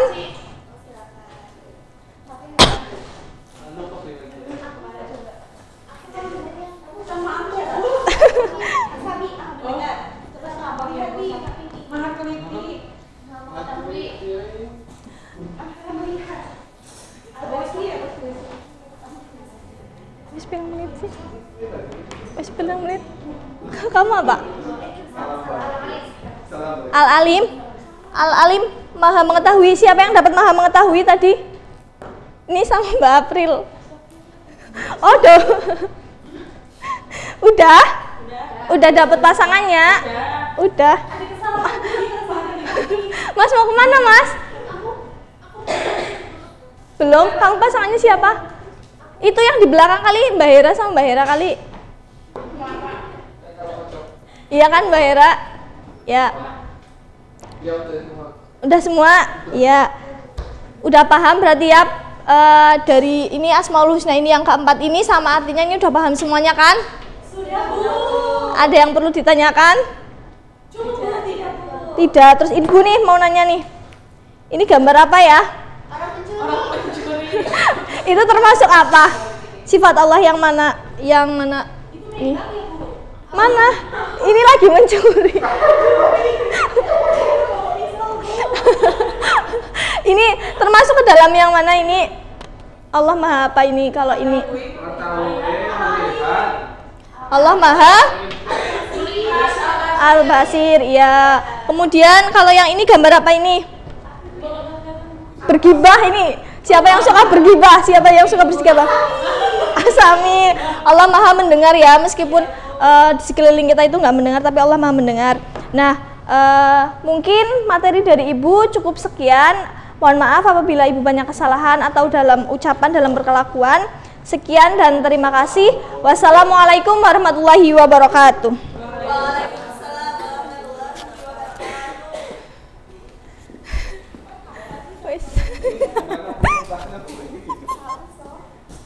Aduh.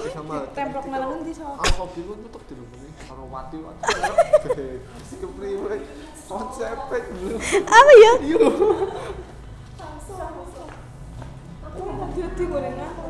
Apa ya? Cepet sama. Ya wis ndledeg bae ya wis dingin tangannya. Cepet ya dipasang. Oh, dipasang. Ini ya. Ini amplak-amplak kayak gini. Bagus nanti. Kene banding. Ya besok nanti. Ini gitu. Iya, ora. Clip on ya. Assalamualaikum. Ya Allah. Kesal nganak kena so. Nganak kena. Ki kepriwe? Ki Ya. bae ora keton. Wis. Nyong dirikot sekang kene ya. Udah.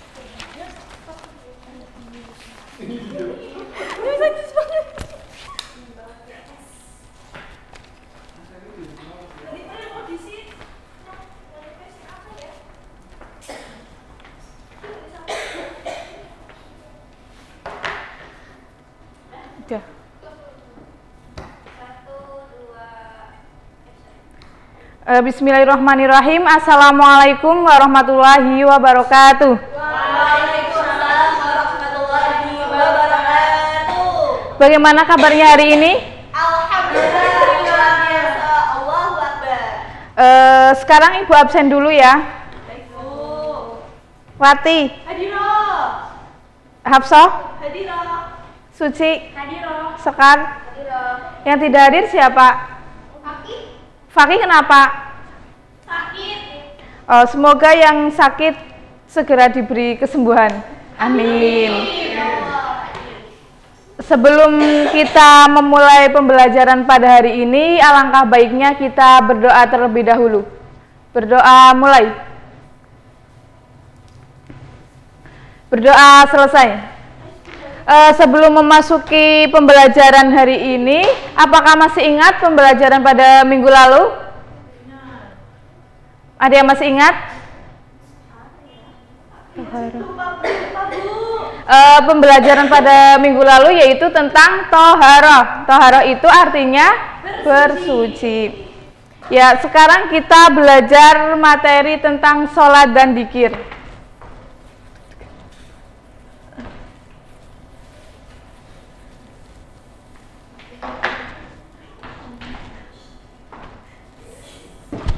Sholat.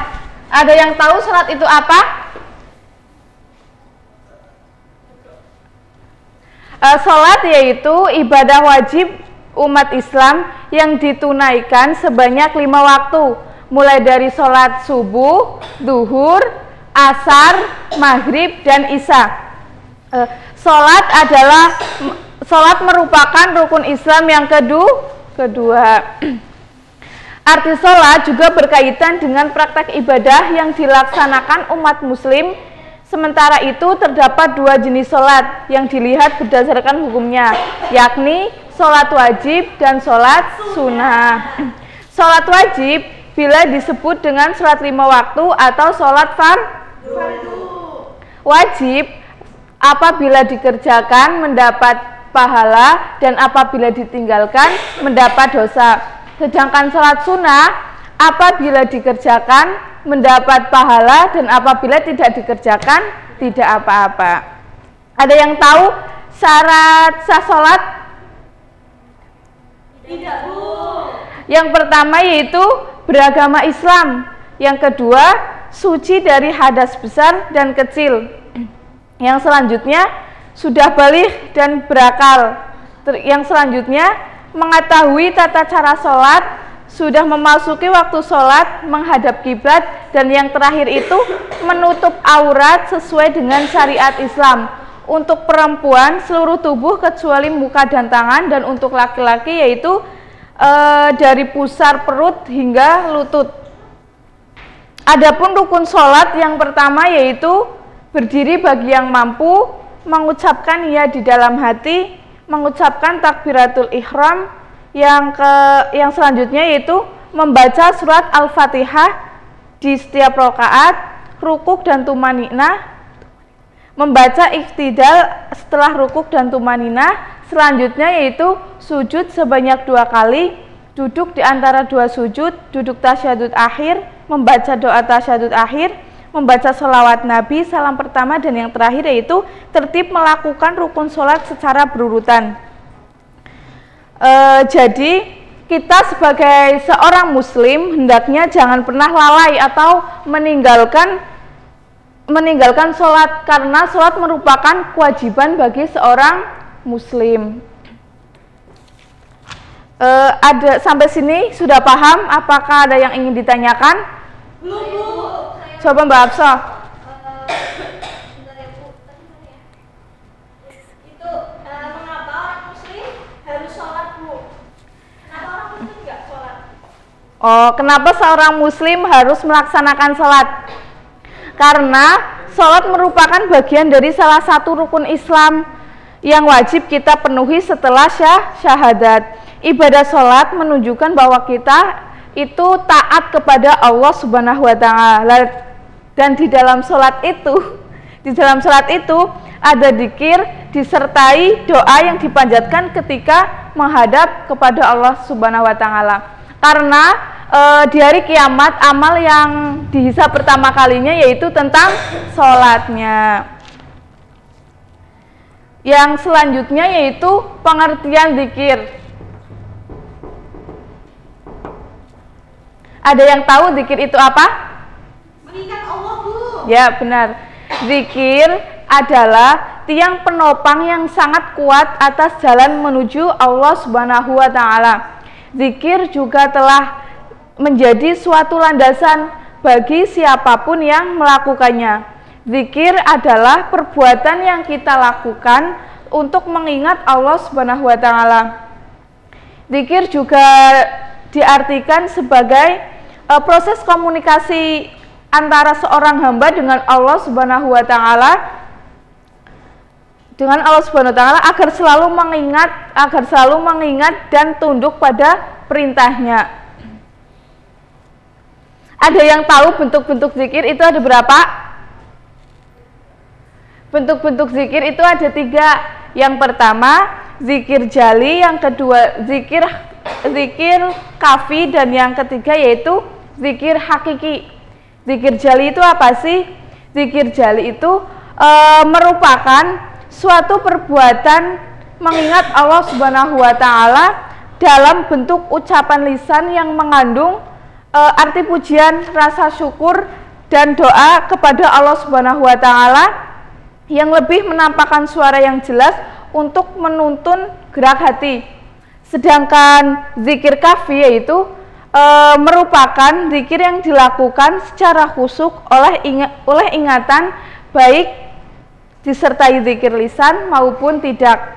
Terus yang selanjutnya yaitu zikir hakiki. Zikir hakiki ada yang tahu apa itu zikir hakiki? Tidak, Bu. Oh, tidak tahu. Zikir hakiki itu merupakan zikir yang dilakukan dengan seluruh jiwa raga, lahiriah dan batiniah, kapan saja dan di mana saja. Adapun keutamaan zikir yaitu yang pertama, kita bisa terlindung dari bahaya gangguan godaan setan. Terus yang selanjutnya ada tidak mudah menyerah serta putus asa, memberi ketenangan jiwa ketenangan jiwa serta hati. Pentingnya berzikir yaitu dengan kita selalu berzikir akan mengingatkan kita kepada Allah setiap waktu dan hati kita akan merasa tenang. Di sini Ibu memberikan soal kepada kalian, nanti kalian jawab ya, nanti dicocokkan bersama-sama.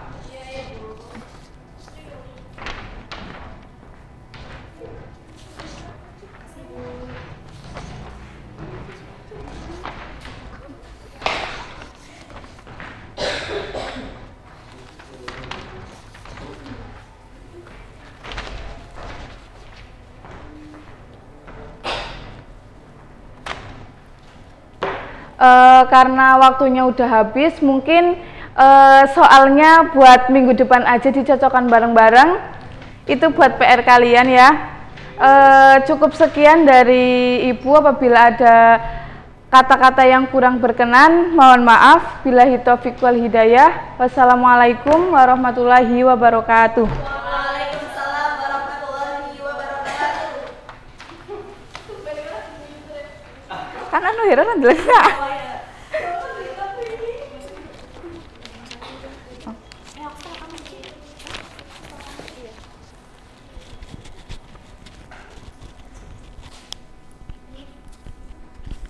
Ya, kepencet nggak? Gimana? Jangan kedekatan nanti gede banget, aku lagi ngantuk. Oh. Kene ya? Kene ya? Kene? Ya udah. Tapi kok aku demikian ini? Oh iya ya. Kita betul di situ. Sini aja nih. Oh iya iya iya.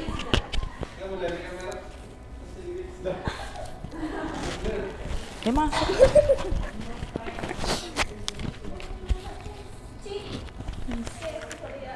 Ya.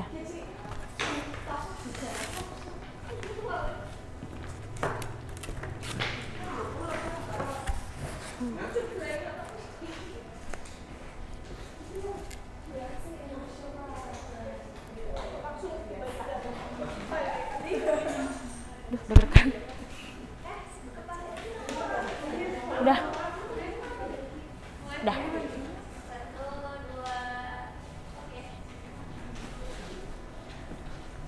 Assalamualaikum warahmatullahi wabarakatuh. Waalaikumsalam warahmatullahi wabarakatuh. Gimana kabarnya anak-anak? Alhamdulillah baik. Baik, sebelum mulai belajar kita absen dulu ya. Baik Bu. Wati, Hadiroh. April, Hadiroh Bu. Hafsah, Hadiroh Ibu. Nanda.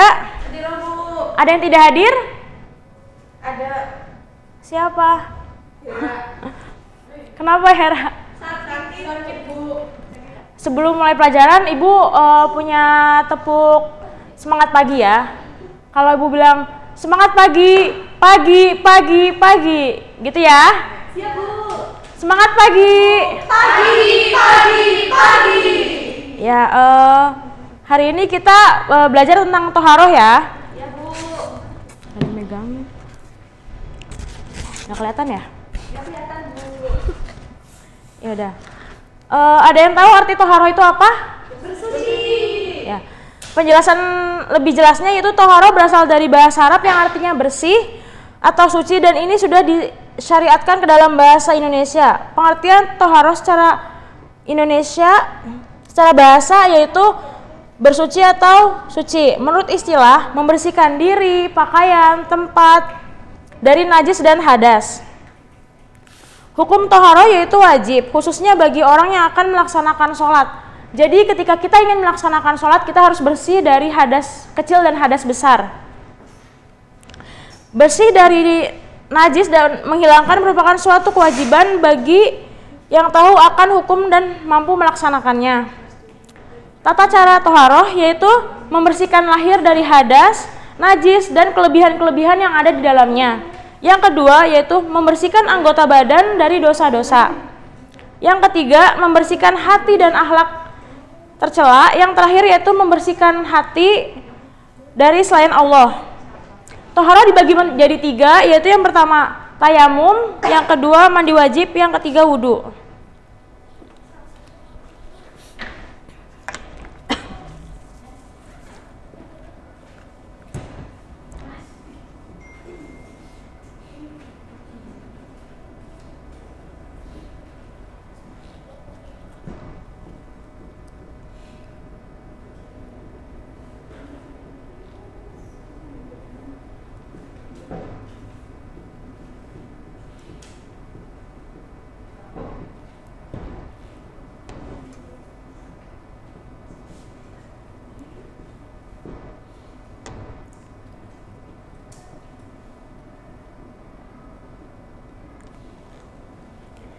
Toharoh yaitu ada berwudu, yang kedua mandi wajib, yang ketiga tayamum.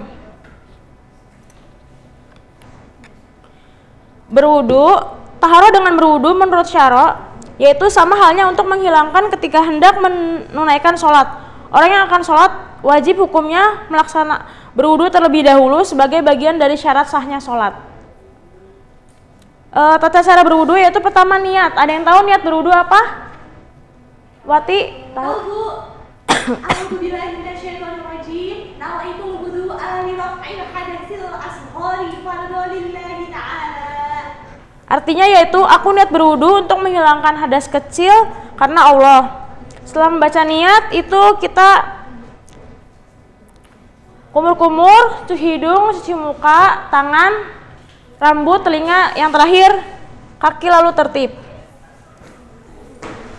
Yang kedua yaitu mandi wajib. Mandi wajib adalah syarat mutlak bersuci dengan cara mengalirkan air ke seluruh tubuh dari atas kepala sampai ujung kaki. Sebelumnya tetap harus diawali membaca niat yang mensucikan diri dari hadas besar. Niat mandi wajib ada yang tahu? Mbak April? Mandi wajib niatnya.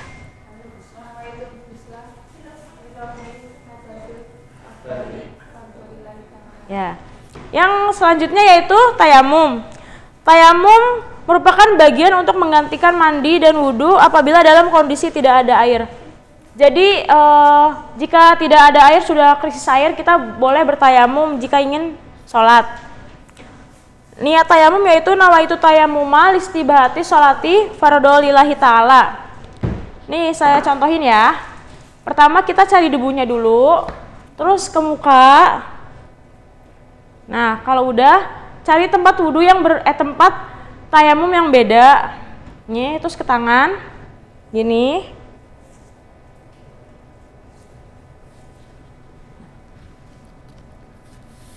Setelah membaca niat, meletakkan dua belah tangan ke atas debu, misalnya debu pada tembok atau kaca, lalu usapkan sebanyak 2 kali ke muka. Setelahnya mengusap dua belah tangan hingga siku sebanyak 2 kali dan memindahkan debu ke anggota tubuh yang diusap. Selanjutnya ada yang berani ke depan untuk mengurutkan gambar wudhu. Saya Bu. Ayo maju ke depan. Ini berarti di ini Bu. Samping ke samping. Oh ya, sini Bu. Yang pertama yang Ibu nggih. Ini membasuh tangan. Kumur dulu, kumur. Ini Bu, yang pertama. Ya. Ini yang kedua kubur. Yang ketiga hidung. Ya. Yang keempat muka. Yang berikutnya tangan. Yang berikutnya ini, apa ini Bu? Jidat. Mana jidat Ibu? Kepala. Kepala. Mana Ibu? Telinganya mana kecil banget nggih Bu? Nggih, telinganya terus kaki Bu. Ini kaki, mana kaki Bu? Ini Bu. Ya terima kasih Mbak Wati. Kasih tepuk tangan.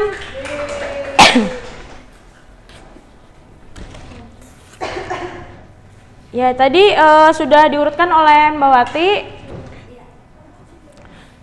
Selanjutnya yaitu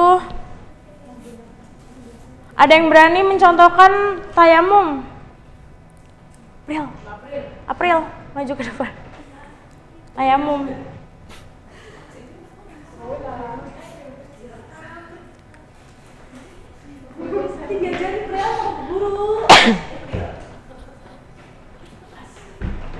Niatnya terlebih dahulu. Bismillahirrahmanirrahim. Nawaitu tayammuma listibahati sholati fardholillahi ta'ala. Muka dulu.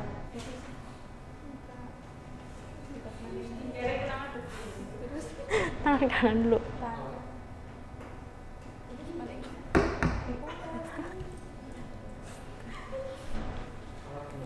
Terima kasih kepada Mbak Wati, kasih tepuk tangan. Mbak April.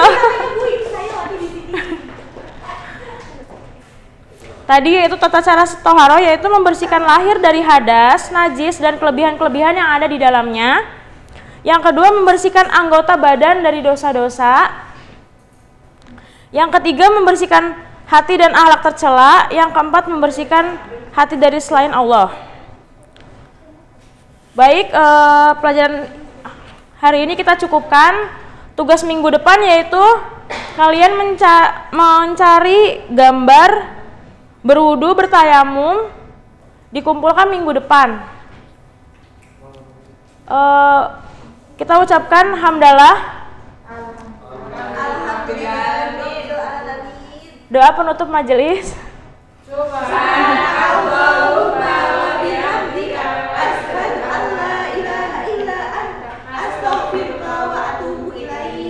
Kurang lebihnya mohon maaf. Wassalamualaikum warahmatullahi wabarakatuh. Waalaikumsalam warahmatullahi wabarakatuh.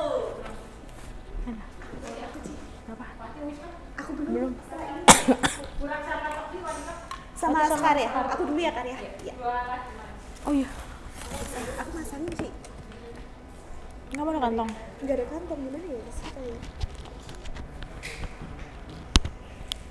Siapa ya, Ci? Gimana, Mas? Apa di kerudung aja ya, Ci? Iya. Ya. Keren deh. Iya, ya. Apa di sini aja? Iya. Iya. Ya. Terima kasih. Nanti kalau itu bilang ya, Ci, waktunya kurang sekali.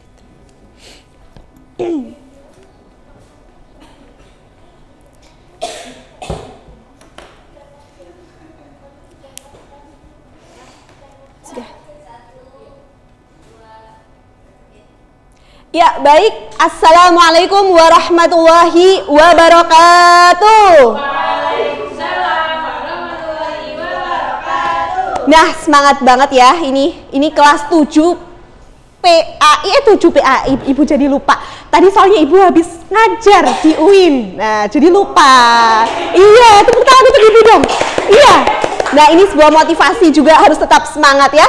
Ini kelas 7A. Ini kelas unggulan ya. Baik. Sebelumnya bismillahirrahmanirrahim. Alhamdulillahirrabbilalamin, puji syukur nggih semuanya, anak-anak Ibu semuanya hadir di sini dengan sehat, selamat, panjang umur nggih. Harusnya kalian itu dari rumah itu sudah diniati belajar, diniati menuntut ilmu, jihad. Agar apa? Agar kalian selalu semangat. Ibu ingin kalian sekarang itu belajarnya agak serius. Biasanya kan guyon, cengengesan. Ini serius karena besok mau UTS. Kalau mau UTS belajarnya harus serius seperti itu. Baik, sebelumnya siapa yang tidak masuk hari ini anak-anak? Yulianti. Kenapa itu Hafsah? Yulianti tidak masuk lagi. Sakit. Oh alah, kita doakan semoga saja Yulianti cepat sembuh. Amin ya Allah. Sebagai seorang muslim kita harus selalu mendoakan teman yang lainnya seperti itu. Baik, siapa yang masih ingat pertemuan kemarin kita membahas apa? Coba, ada yang masih ingat? Gak ada. Kemarin itu kita sudah membahas tentang biografi Nabi Muhammad SAW. Kalau Bu Guru bilang SAW, kalian bilang Shollallahu alaihi. Ya semangat. Karena Nabi Muhammad itu perlu diagungkan. Nabi Muhammad SAW. Ibu jadi ketawa ya. Ulangi lagi ya Hera ya. Shollallahu alaihi Muhammad. Pinter, jos tenan. Ibu jadi senang nih. 7 PAI, iya benar. Nanti saja, selawatnya nanti. Hafsah dan April ini adalah anak majelis ya. Jadi suka selawatan. Amin ya Allah. Sangat semangat sekali ya. Baik, pada pertemuan kali ini kita akan membahas mengenai perjuangan Nabi Muhammad SAW. Perjuangan Nabi Muhammad SAW itu sangatlah besar, sangatlah berarti untuk umat Islam. Ketika Nabi Muhammad tidak ada, bagaimana umat Islam ini bisa menjadi umat Islam yang besar seperti ini? Zaman dahulu, zaman jahiliyah, ketika Nabi Muhammad belum ada, itu masih banyak sekali orang-orang. Satu, menyembah yang namanya berhala. Yang kedua, tidak tahu mana yang hak, mana yang batil, mana yang baik, dan mana yang buruk. Ibu ingin bertanya nih. Ingin bertanya kepada Mbak Dini. Mbak Dini mana? Mbak Dini? Ya, di belakang. Coba Mbak, Ibu ingin bertanya. Apa yang Mbak Dini ketahui tentang perjuangan Nabi Muhammad SAW? Satu saja. Coba Mbak Dini. Kemarin Ibu sepertinya sudah membagikan di WhatsApp Mbak Dini. Coba dibuka. Dibuka lagi. Siapa yang tidak belajar tadi malam Ibu suruh maju. Suruh nyanyi. Hafsah nanti ya. April. Nanti suruh baca puisi. April. Yang nunjuk berarti Hera. Berarti nanti ditunjuk. Iya harus. Silakan Mbak Dini apa?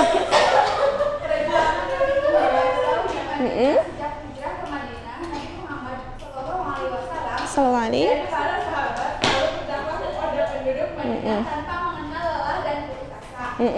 betul.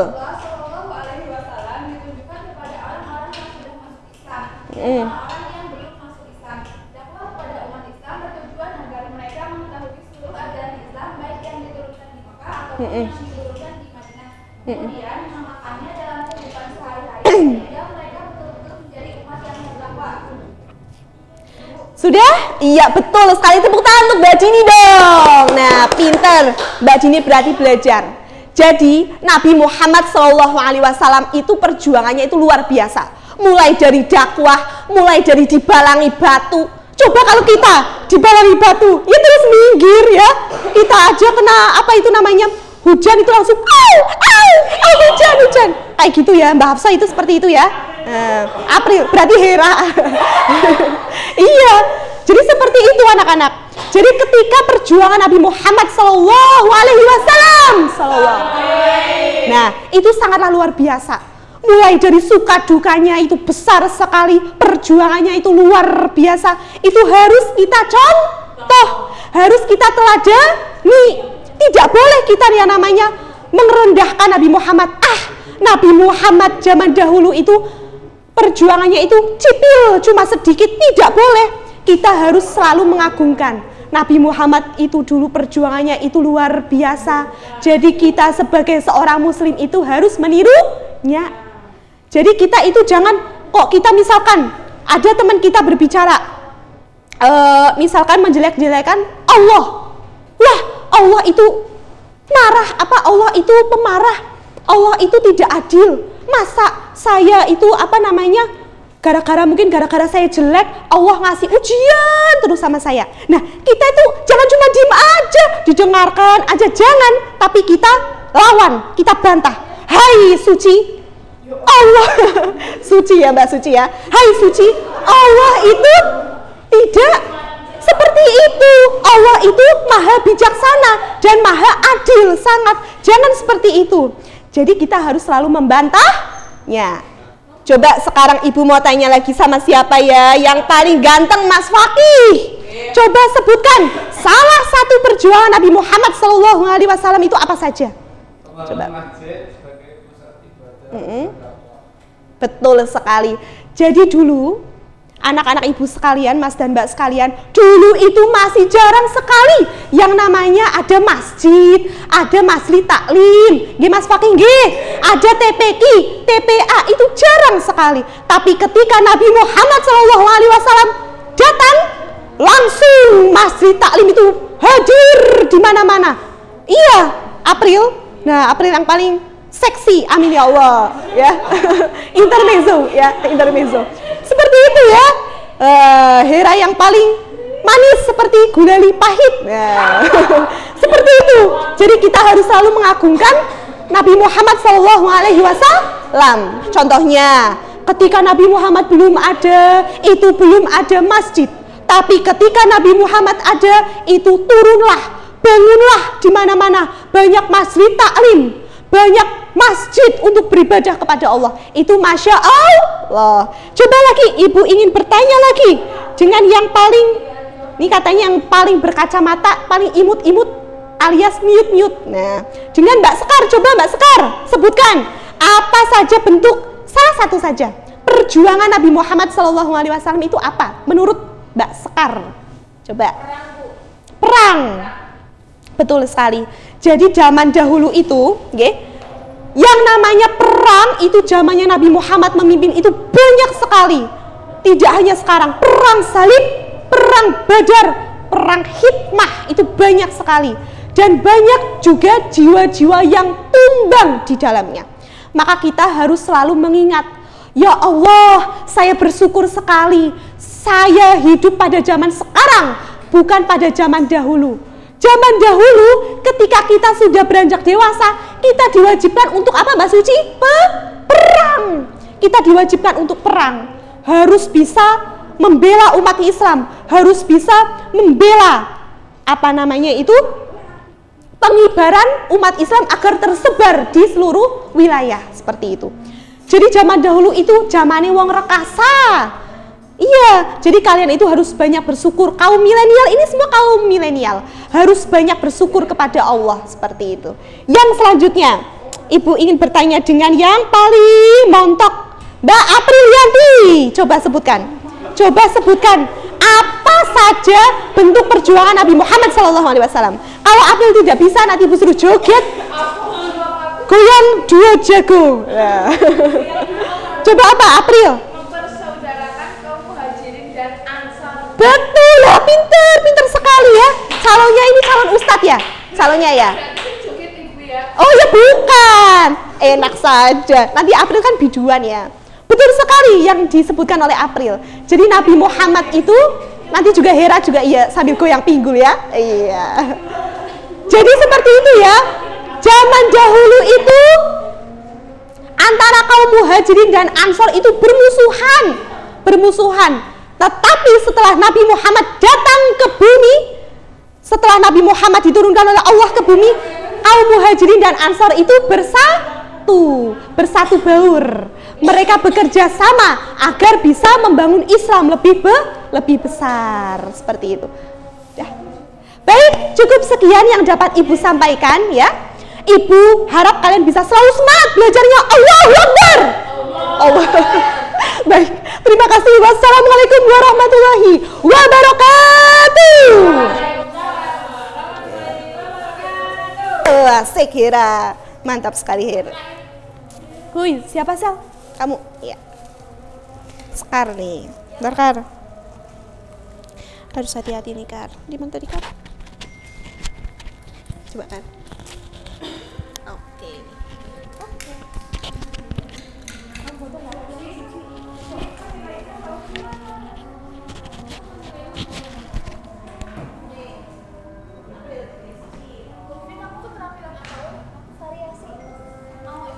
Masih.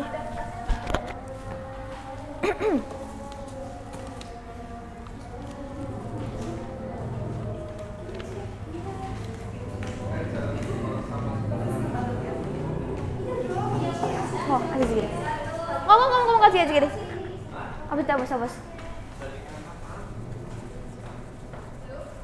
Belum.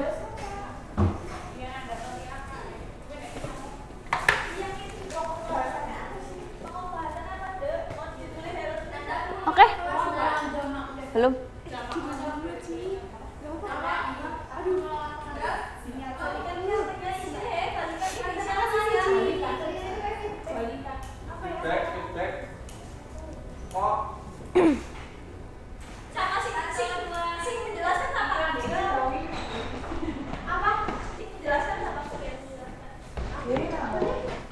Oke, semua duduk. Udah siap? Siap, Bu. Bismillahirrahmanirrahim. Assalamualaikum warahmatullahi wabarakatuh. Selamat siang anak-anak. Selamat siang, Bu. Oke, semua sehat? Alhamdulillah. Oke, sebelumnya kita berdoa dulu ya. Berdoa mulai. Oke, selesai. Oke, sebelum Ibu mulai, Ibu absen dulu. Yang tidak berangkat hari ini siapa? Fitria, Bu. April. Kenapa April? Menikah. Oke. Aprilia? Kenapa? Fitria. Oke, nggak apa-apa ya. Oke. Udah siap belajar semuanya? Udah siap? Siap, Bu. Kalaupun siang-siang kita harus semangat untuk belajar. Coba Ibu cek semangat dulu ya. Masih ingat jargonnya Ibu? Jadi kalau Ibu tanya bagaimana kalau kalian jawabnya alhamdulillah, aku cerdas, aku sehat, aku semangat. Bisa? Coba ya. Bagaimana kabar kalian hari ini? Alhamdulillah, aku cerdas, aku sehat, aku semangat. Oke, nice. Tepuk tangan dulu dong. Oke, ada semangat ya? Siap untuk belajar? Siap. Oke. Jadi hari ini sebelum kita belajar ya, ada intermezzo dulu. Ibu punya quotes nih. Kelihatan nggak? Kelihatan Bu, tapi agak Say is pray. Ada yang tahu artinya? tidak Bu. Ya, ucapan adalah doa. Jadi tadi ibu kasih tahu jargon itu agar kalian itu memulai hari dengan perkataan ucapan yang baik. Nah, jadi kita harus mulai pagi kita, hari kita dengan ucapan, dengan perkataan dan pikiran yang baik. Terus untuk hari ini, karena kalian sudah siap dan semangat untuk belajar, hari ini ibu ada 2 gambar. Nanti kalian tebak ya, ini lagi ngapain. Yang pertama, ini gambar apa ini? Coba, lagi ngapain? Lagi perang Bu. Siap.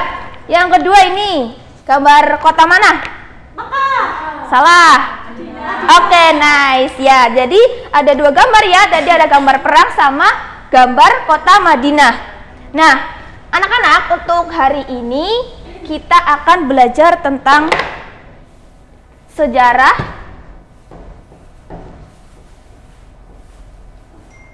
perjuangan Rasulullah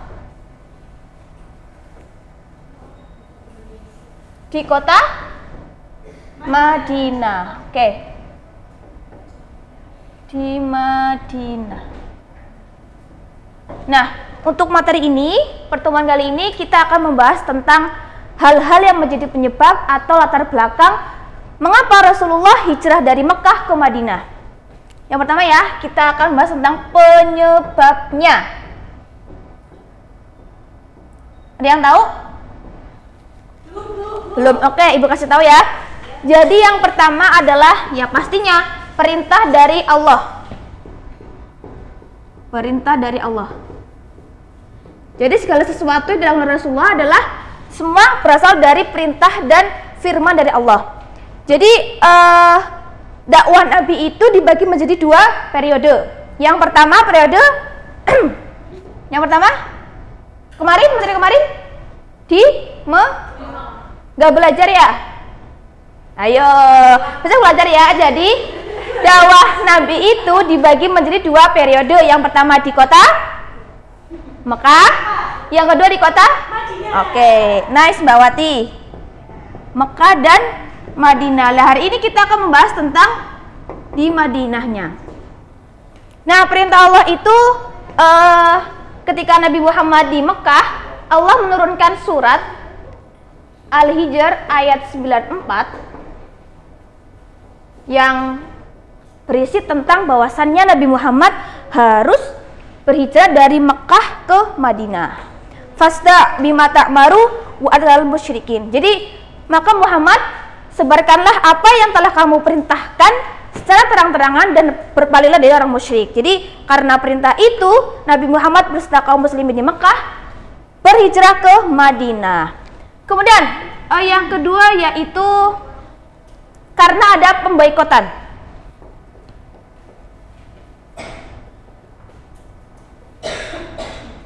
Jadi karena kaum kafir Quraisy itu kan sangat membenci dan sangat tidak suka dengan Nabi Muhammad. Jadi mereka melakukan ultimatum bahwasannya kaum Quraisy tidak boleh melakukan apapun yang berhubungan dengan kaum muslimin. Entah itu perdagangan, perkawinan, bahkan bisnis pun mereka dilarang. Jadi karena alasan inilah menjadi penyebab Nabi Muhammad berhijrah ke Madinah. Kemudian yang ketiga,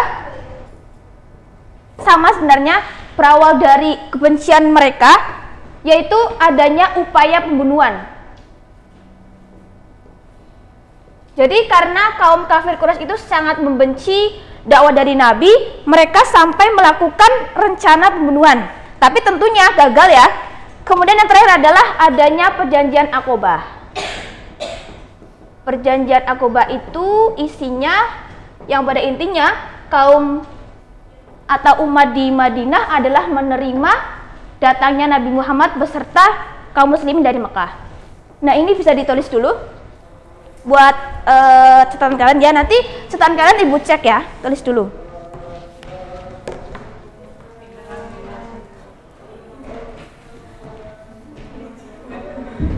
Oke. Oke. Yuk semua nulis ya. Udah selesai? Oke. Kalau udah selesai, jangan lupa nanti materinya dibelajarin lagi karena ini nanti akan keluar di UTS kalian. Karena waktunya udah habis, hari ini kita cukupkan untuk materi penyebab dari Nabi Muhammad hijrah ke Madinah. Untuk besok kita akan melanjutkan materi tentang strategi dakwah beliau. Dari Ibu cukup, jangan lupa belajar. Sampai ketemu minggu depan. Ihdinas shiratal mustaqim. Wassalamualaikum warahmatullahi wabarakatuh. Waalaikumsalam warahmatullahi wabarakatuh.